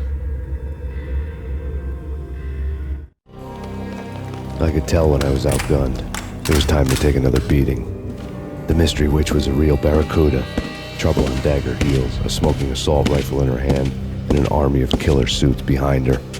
How sweet. I get to kill two birds with one stone. Sooner or later, it was going to catch up with you. Mr. Payne, it's time to show you the benefits of my brew. Be a good boy now. You'd find that Lady Luck was really a hooker. You were fresh out of cash.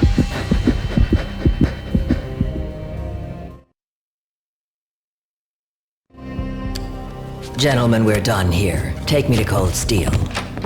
She had just given me an OD of Valkyr. I could feel green fire eating my brains. They turned to steam. They did a fade on me. I'd never had a chance.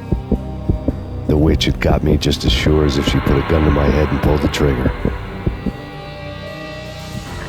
The shadows rushed me, bruised mugshot faces hungry for revenge. They knew my weak spots and closed in for the kill. The floor turned into a vortex of green blood. I fell. The flesh of fallen angels.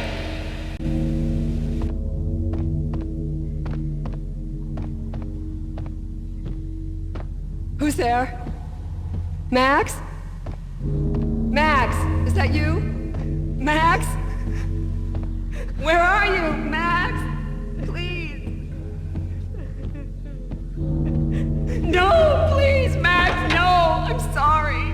Please don't, Max, no. Please. Max? Where are you, Max? Please. The letter was staring at me. There was something disturbingly familiar about the letter before me. The handwriting was all pretty curves. You're in a graphic novel. The truth split my skull open, a glaring green light washing the lies away. All of my past was just fragmented still shots, words hanging in the air like balloons. I was in a graphic novel. Funny as hell. It was the most horrible thing I could think of.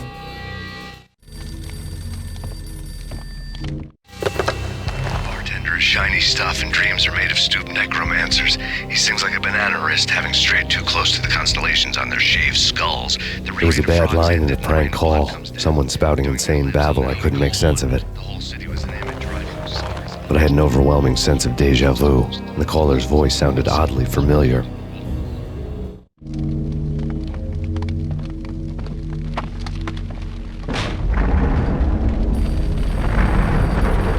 The weird piece of paper looked dangerous. There was something disturbingly familiar about the letter before me. The handwriting was all pretty curves. You're in a computer game, Max.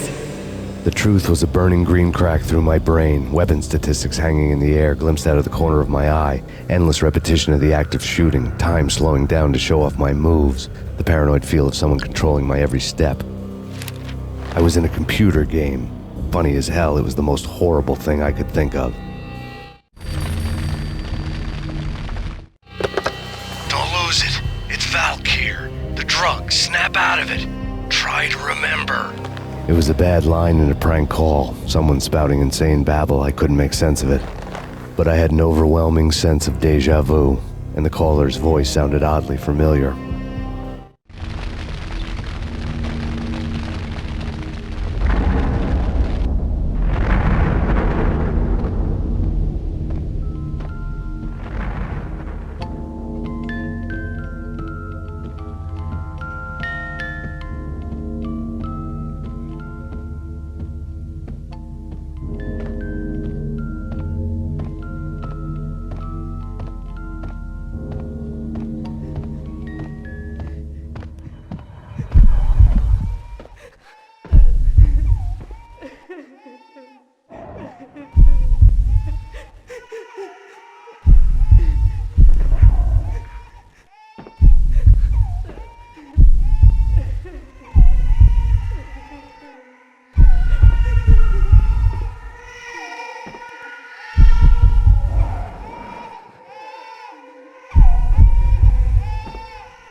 Max, something happened at the office today.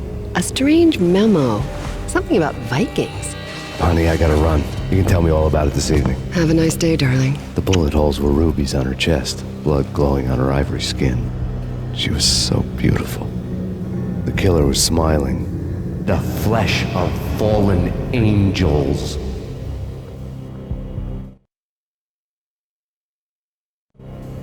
Slowly, the green nightmare faded, leaving dark stains on my soul that would never come off.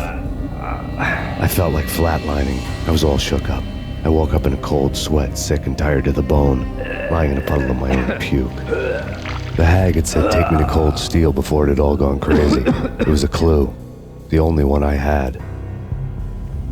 It took me forever to crawl back to my feet and hit the road, but when I did, I drove straight to Cold Steel Foundry outside the city. There was a whole lot of action around the place for a freezing winter night. Trucks coming and going, men running. I had the drop on the mystery witch. She thought I was dead. I was on her blind side. I was going in. The bad trip had put me in a crazy mood, adrenaline pumping through my aching veins. Staggering on the mill roof in ice and snow and wild wind, I was a ninja. My kung fu was strong. I wasn't hitting anybody. At best, I was Superman on kryptonite about to fall through a skylight, down to where it was all going down. A half-abandoned industrial area in the middle of nowhere. The factory was a perfect front for any number of illegal activities.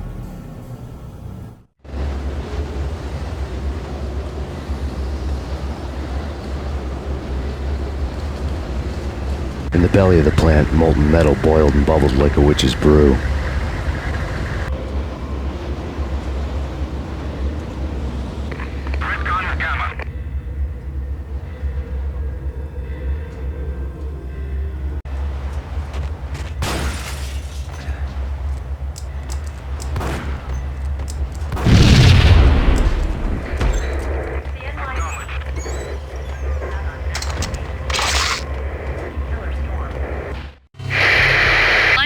Weather conditions. A record-breaking killer storm. In the city's history, vehicles stuck in snow. Heavy snowfall. Forecast shows severe weather is expected to continue. Out in the night, snow fell like confetti over the Devil's Parade. The storm was anything but over.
Can you believe it?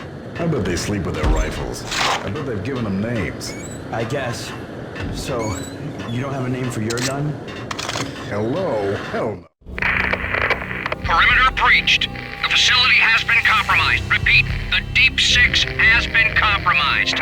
Initiate Operation Deadeye. The walkie-talkie military lingo could mean only one thing. They were getting ready to destroy the evidence and vanish into the night. I was so close. The hidden truths were just around the corner. Oh, you do? Well, yeah, kind of. Hey, let's see. Redcon Gamma.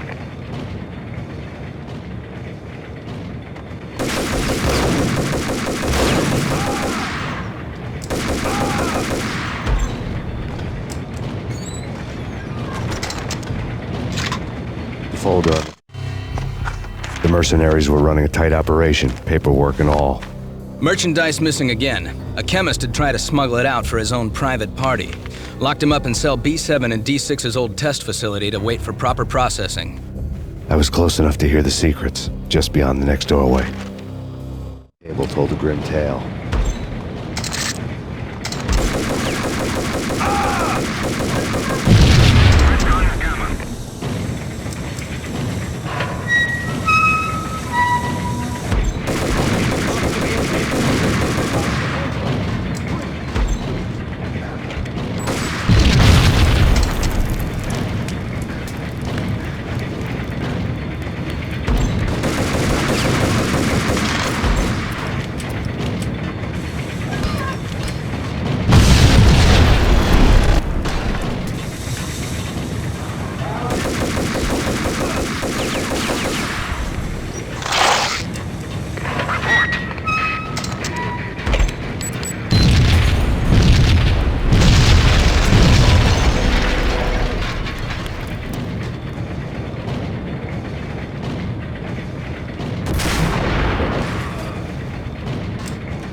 The monitor showed me the way. Processing diagrams filled the control room screens, all but one. An elevator titled D6 on one of the screens, somewhere onwards, past rows of ovens, in the core of the plant.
I had taken on the role of the mythic detective, Bogart as Marlowe or as Sam Spade going after the Maltese Falcon to unravel all the mysteries. Following a path of clues to that final revelation, even if it would take me down to the cold, cavernous depths of a grave. You can't do this! My men are still inside! Do you have any idea why this is called Operation Dead Eyes?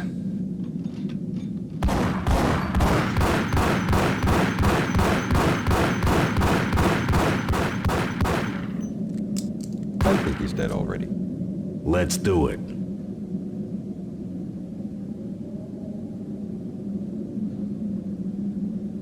Attention all personnel.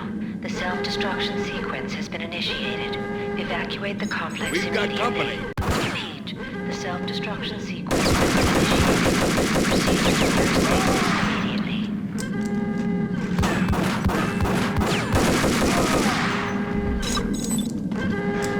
I had seen the logo on the floor before. There was an old army bunker under the steel mill. I knew the military plaque on the floor. I had seen 1,000 variations of the insignia on crumbling brick walls everywhere in the city. The sword replaced by a syringe. Project Valhalla, V for Valkyr, V for Valhalla. All of a sudden it read like a crackpot conspiracy theory.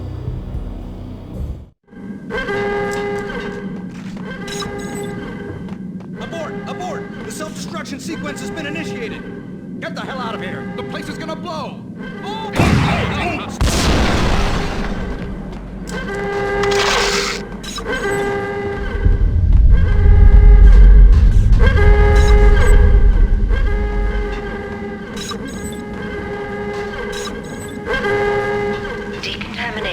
The chemist had been using the workstation when he died. The half-life of the lab rat had ended online, his password blinking on the screen. 665, neighbor of the beast. Attention all personnel. The self-destruction sequence has been initiated. Proceed to the nearest exit immediately.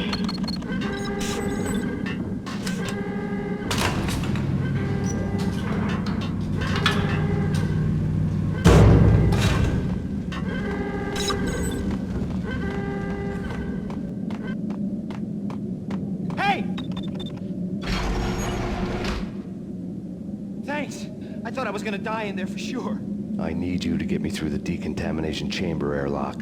You're crazy! No way! The place is blowing up, for Christ's sakes! Either that or back to the cell. Your choice. Okay, I'll do it. I'll do it.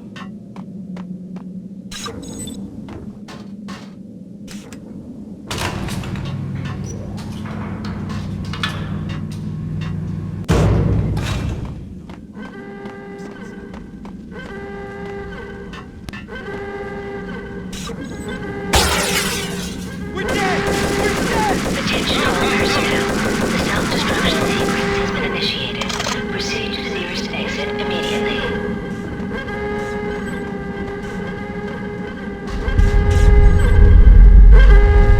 Get in! Decontamination in progress. Decontamination code.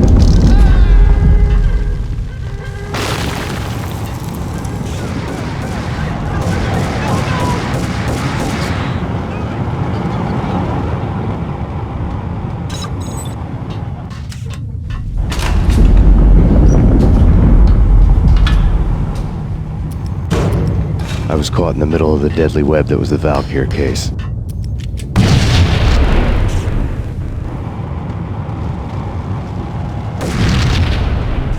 One of the lab... Top secret. Project Valhalla. U.S. Army. Yggdrasil Network. Valhalla, the otherworldly place in Norse mythology where the bravest heroes spent their afterlife feasting and fighting forever, their wounds miraculously healed night after night. Valkyr, the maidens who chose the most courageous Viking warriors and carried them to Valhalla. 1991. The research objective is to create a chemical substance to enhance the stamina and morale of infantry troops. 1995. Results unsatisfactory. Project cancelled. Someone had decided to continue the sick experiment unauthorized. Project compromised. Data leak. Fix the damage by any means necessary. Security clearance red. authorized by the project lead. Field test, double the dosage for all the remaining test subjects. Observe and record the subject's behavior in an urban setting. The drop-off point was my old address in New Jersey. The file dated 3 years ago. Just when you thought you had reached the deepest depths of horror, it suddenly got worse. How to turn off that small voice inside your head that started to whisper that you should be glad that now, if not before, your revenge was justifiable on any conceivable moral scale. That small voice proved, beyond any doubt, that I was damned. Reynolds had the project logo on this. The dagger-heeled woman had come and gone a long time ago. There was nothing more for me here. The bunker's name was acting as a self-fulfilling prophecy.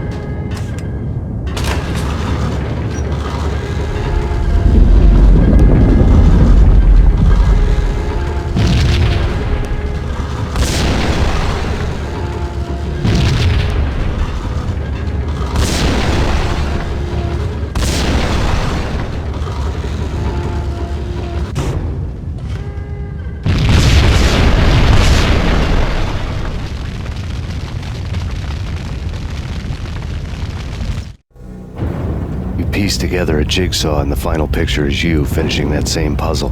A mad, green-eyed killer standing behind you. An urban legend come true.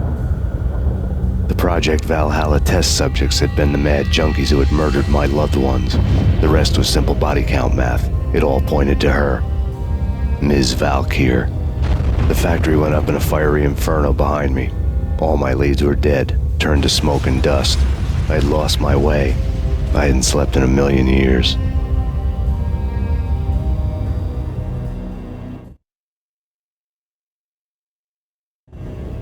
I felt thin as death. I've been living on an endless supply of week-old donuts. They were fuel for this crazy furnace inside my head. I couldn't remember when I had last seen the sun. I was on a permanent graveyard shift. When the darkness fell, New York City became something else, any old Sinatra song notwithstanding. Bad things happened in the night, on the streets of that other city, Noir York City. I was in an all-night diner, downing cup after cup of coffee that tasted like engine oil, when a new message from BB got me back on the killer track. What the hell happened at Roscoe Street? Maxie, I'm going out on a limb here. We need to talk this through, come up with a plan. 2:30 a.m., the Choir Communications Garage. The more I thought about Alex's murder and the frame-up, the more it felt like an inside job. I should have seen it coming. BB had sold me out, and now he wanted to finish what he'd started. The garage was dead. BB showed up in his tailor-made suit, gold watch, and cufflinks to match, all way beyond a cop's pay. Maxie. Oozing suave charm, he was guilty as hell. What the hell does BB stand for anyway? Backstabbing bastard? Come on, don't be like that. Have a cigar. I don't smoke. Maxie, you have no idea how big this is. It's huge. You have no idea. I think I do. You're a bribe-taking bent cop who sold out his partner. Those mobsters in the subway were a dead giveaway. Hard to miss. Bet it was exactly like this with Alex. Up close and personal. You can't win this one, Max. No, but I can make damn sure none of you do either. BB turned out to be another cardboard cutout bad guy.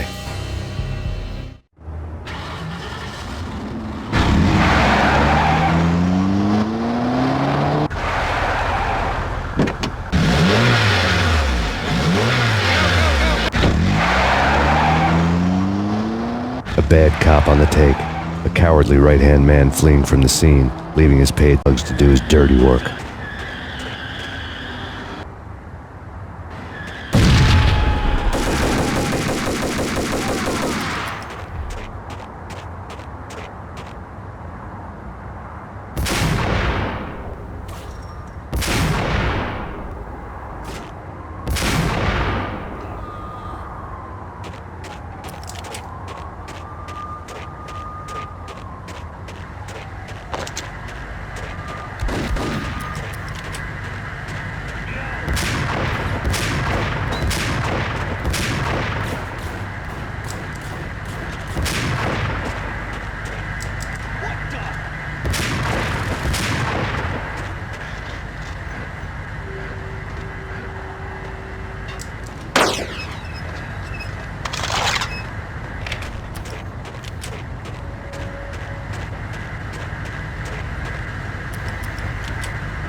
Reports of a fire at the Punchinello Manor in Westchester.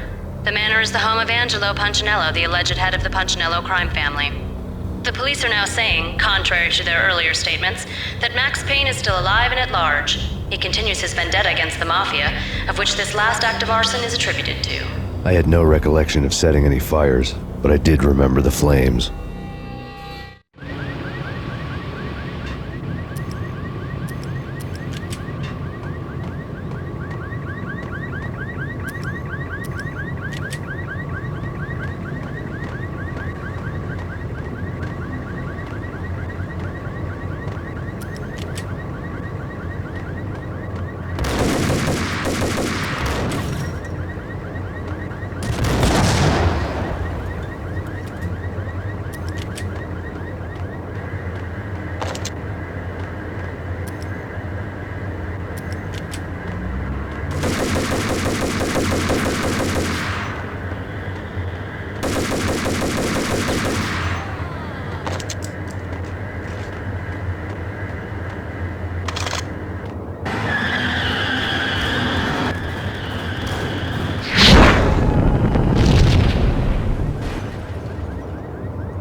payphone started to ring.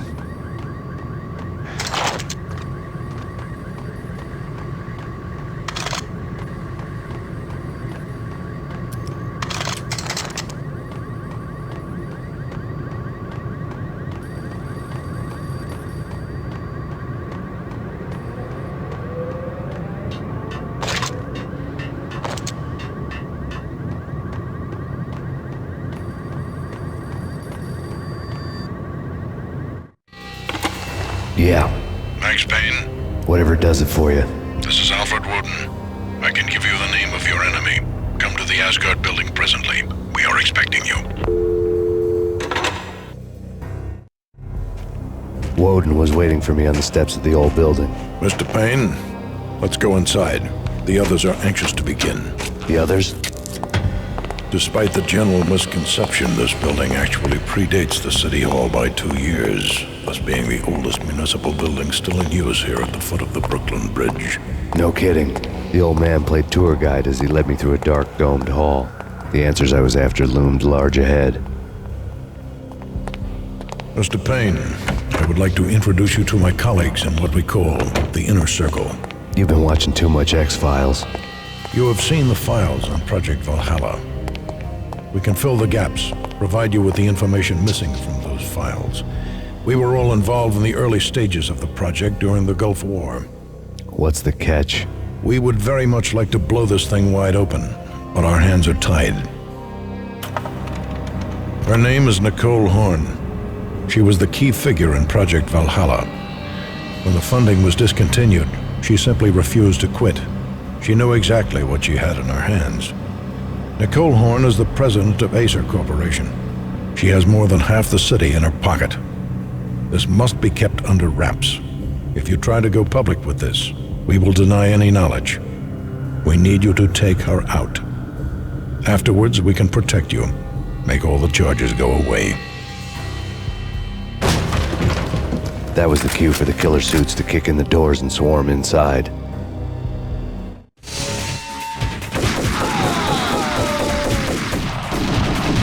It was an impressive floor show, but I decided to leave early anyway.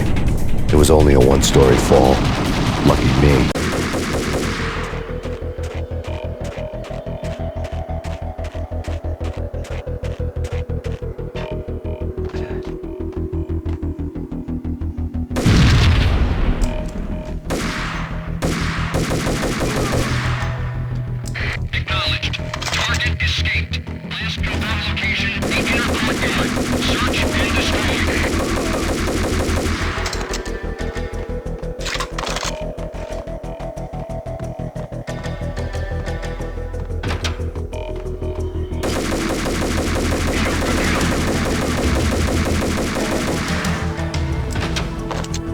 One of the monitors showed what was left of the Inner Circle. Cover me. I'm going in.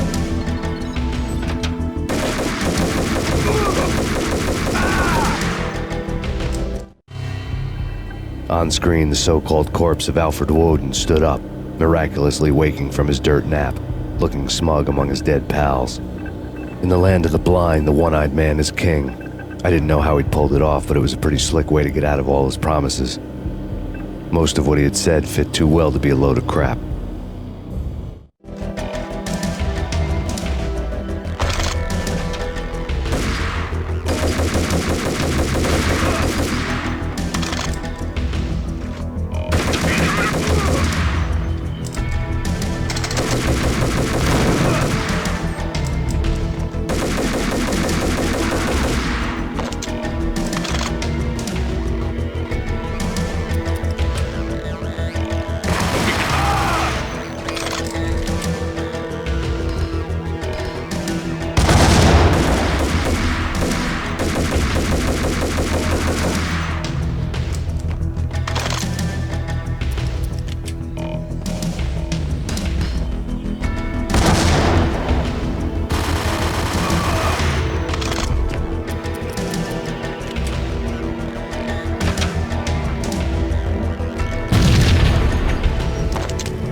is your answer to those saying that he is actually providing a service long overdue to the city? This crusade nonsense has gone too far. He's out of control. It must stop. He will be stopped. That was Deputy Chief Jim Bravura from the New York City Police Department.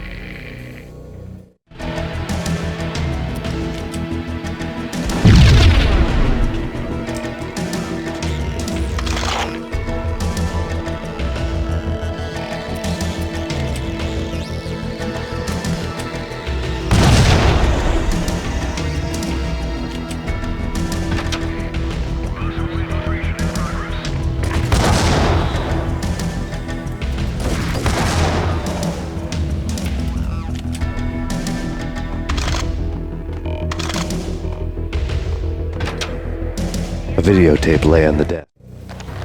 Nicole Horn had blackmailed the inner circle into silence. The tape came with a curt extortion note on a piece of expensive paper. I remembered Candy Dawn taping her clients in action on the side, selling the tapes to the highest bidder. I was sure that kinky sex was nowhere near Alfred Woden's worst sin, but I had a feeling that when this was over, any collateral would come in handy. Woden had left me a present. Woden had taken care of my mission preps with military precision. The critical areas in the Acer Corporation headquarters blueprints were circled in red. The president's office was at the top of the building, right below her penthouse suite. The elevators were controlled by a security computer, part of the mainframe located underground below the building. The high-rise was sealed as tight as a sci-fi fortress. Nothing seems to stop Acer Corporation's phenomenal victory march. Incredibly, the stocks are still rocketing. Worried experts already see a danger in the company's success. Some have gone as far as to say that Acer Corporation is about to become an even bigger monopoly than Microsoft ever was.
Best movie ending ever? Oh, gotta be Butch Cassidy. Hey, what the hell?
I had dreamed of revenge. Those dreams were always nightmares, of coming close and then failing. Now I was close. I had a name to guide me. Nicole Horn. I had nothing to lose.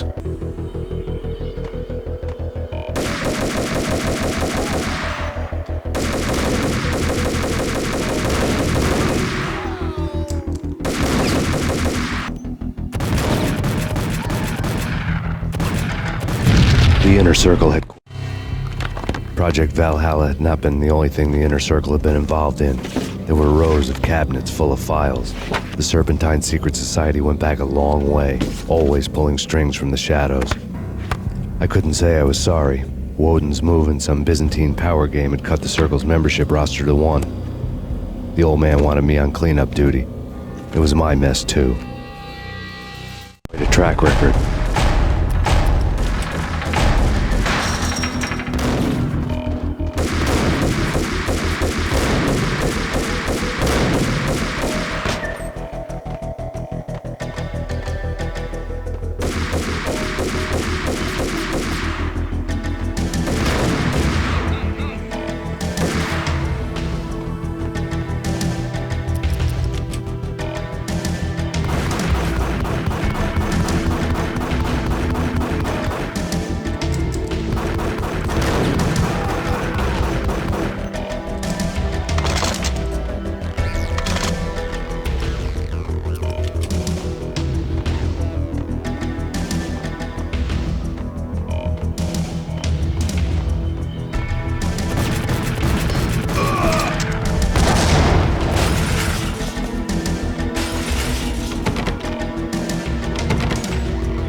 FBI. You've seen one, you've seen them all. Assistance.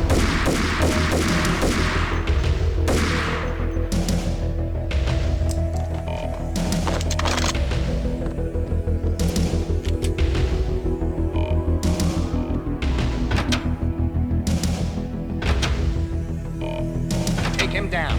Shoot to kill. Let's finish this.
Mine wasn't the most original approach to the problem.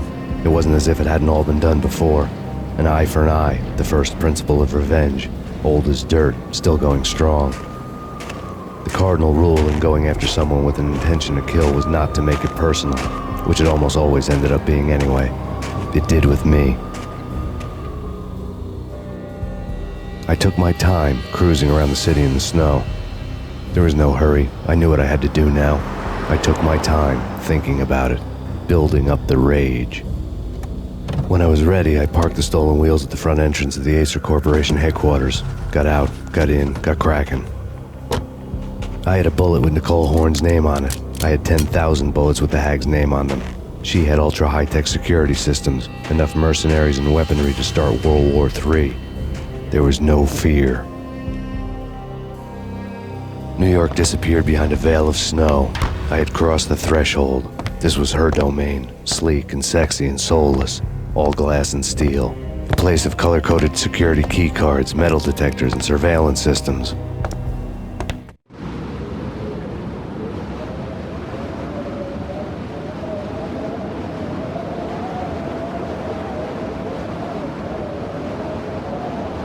Colder than a walk-in fridge. Cold as a gun.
looking good. Max, we gotta stop meeting like this.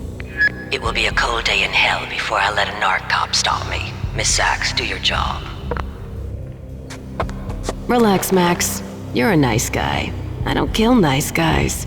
You're not bad yourself. It was different when Horn wanted Punchinello dead. To cut her ties to the Mafia, he deserved to die. The same goes with her. She's the bad guy here. Her sister was whispering to her in my favor. I knew the appetites of ghosts intimately. They hungered for revenge. No! A gunshot boomed and she fell down in slow motion. She was a nice girl, not really a stone-cold killer. And now she was stone-cold dead. Like religious fanatics or loyal samurai, Horn's private army was coming at me. Found him.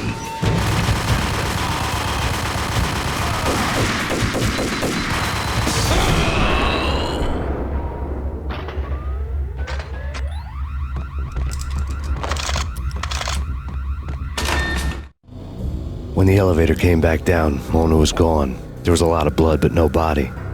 Something clicked for the final time. My mind had never been so clear, as if somewhere high above the storm clouds were already gone, cold stars blazing from the black skies.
And I'm talking about the coolest of the cool. It always seems like time slows down in the middle of the action. You know, you can see the bullets flying through the air. The hero...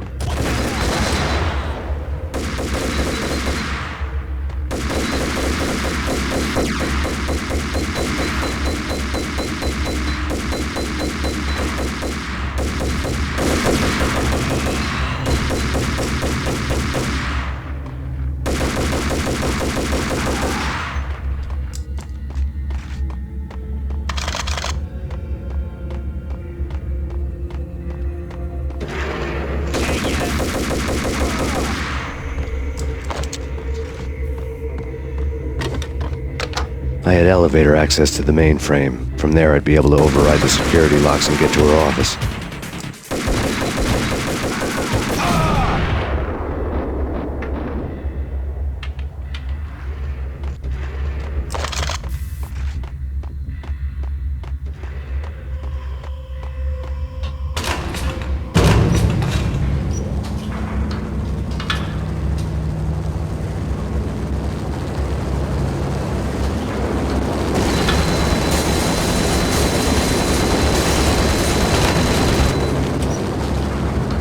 The unmarked chopper was Horn's pet guardian, inhuman and flawless. It was stalking me.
All Horn's locks were now offline. All bets were off. The elevator would take me all the way up.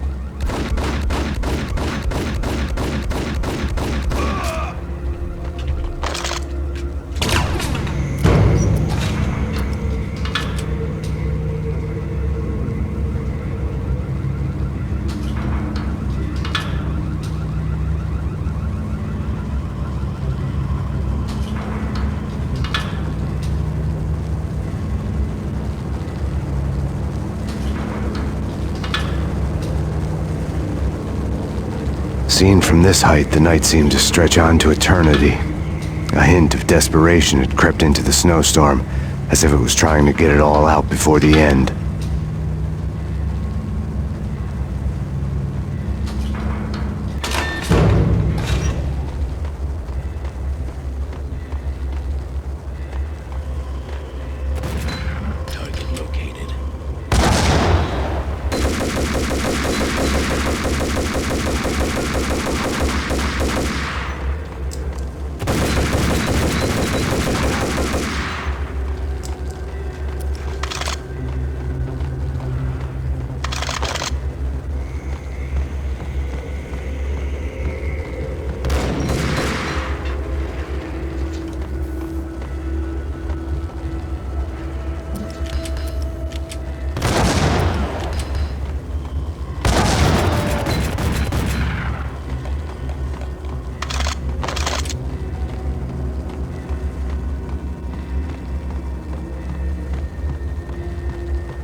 Horn's personal computer. Next to the printer was a neat stack of expensive paper. Hacking through Horn's computer would have unearthed files of criminal plans, strategies for world domination, spy helicopter reports, illegal wiretap recordings, internet porno, all of the above. Take your pick. I really didn't care anymore. I had seen too much of it already. The computer was on.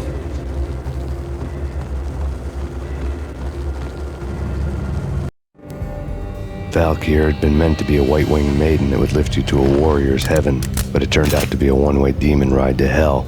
The devil was in the drug. I knew. I had met him.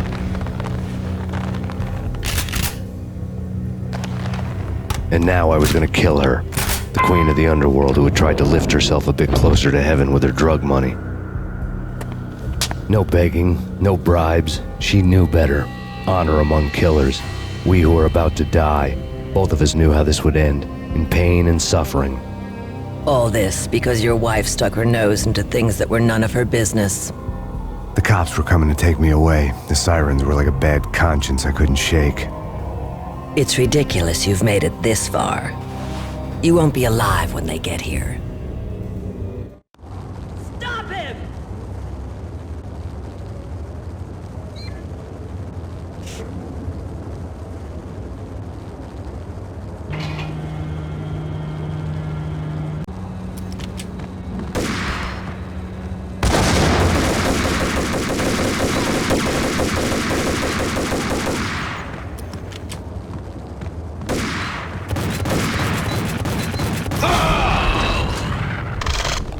The elevator lobby. Get us back up now. Max Payne, this is futile.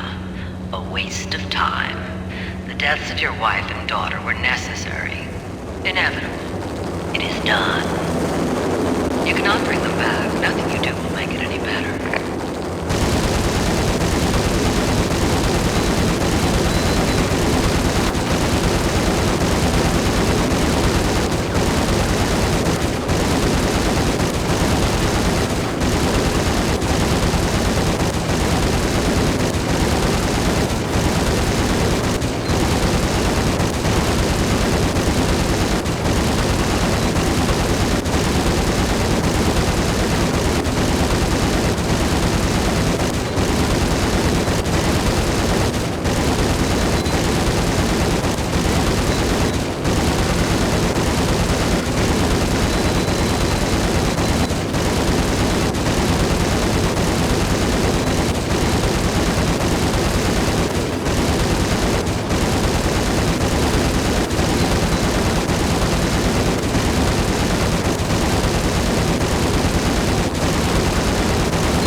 You are fighting a losing battle.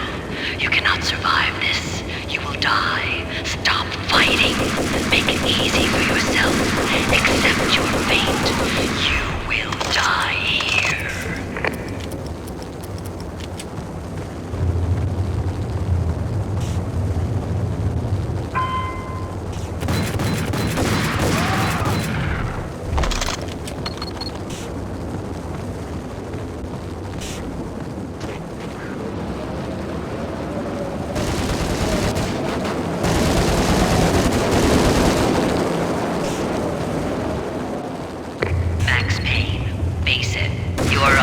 Unbeatable force. You have already lost.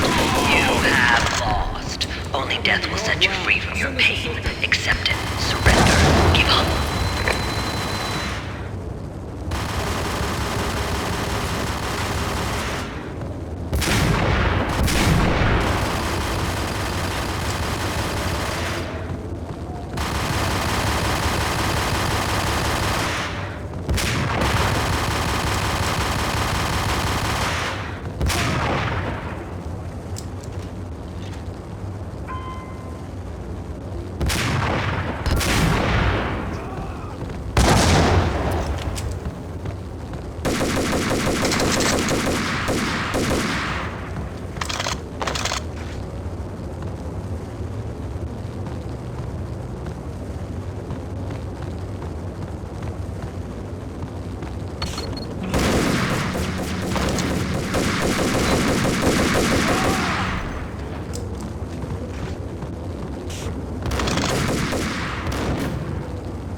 Roger that. Attempting to land now. It's gonna be tricky.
She's on board. We're out of here as soon as the wind dies down. Don't like the look of that mast.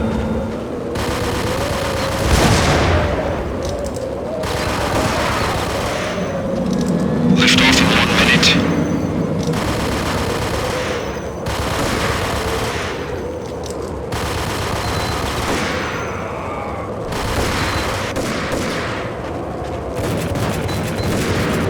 Lift off in 45 seconds.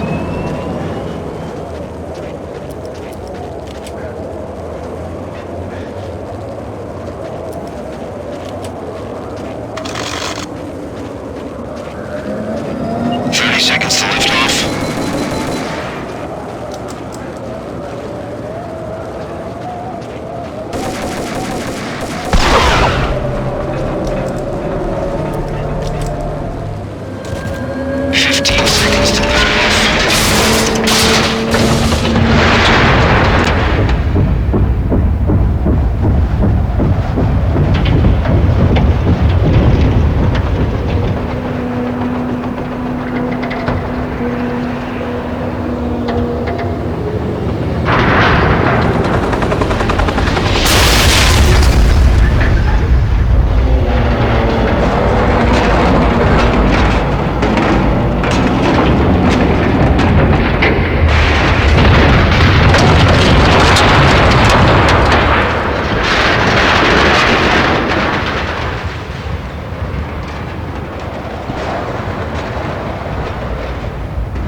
They were all dead.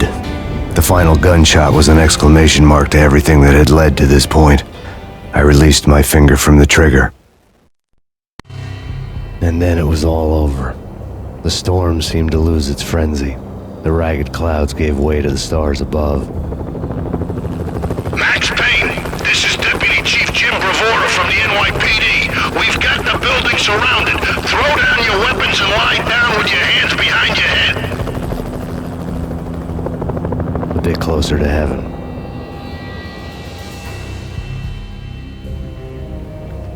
The cops' voices were distant and muted. Freeze! NYPD! Hold it right there! My ghosts released me from their haunting. Down below, New York City glittered like diamonds on black velvet. You gave us one hell of a ride. Take him down to Central Booking. You heard the man. Woden was there in the crowd, standing by the sidelines. It wouldn't be over till the man with the patch would say so. He'd say the right words. I knew he would. He'd better. Woden grinned smugly. It was the grin of a winner. That made two of us.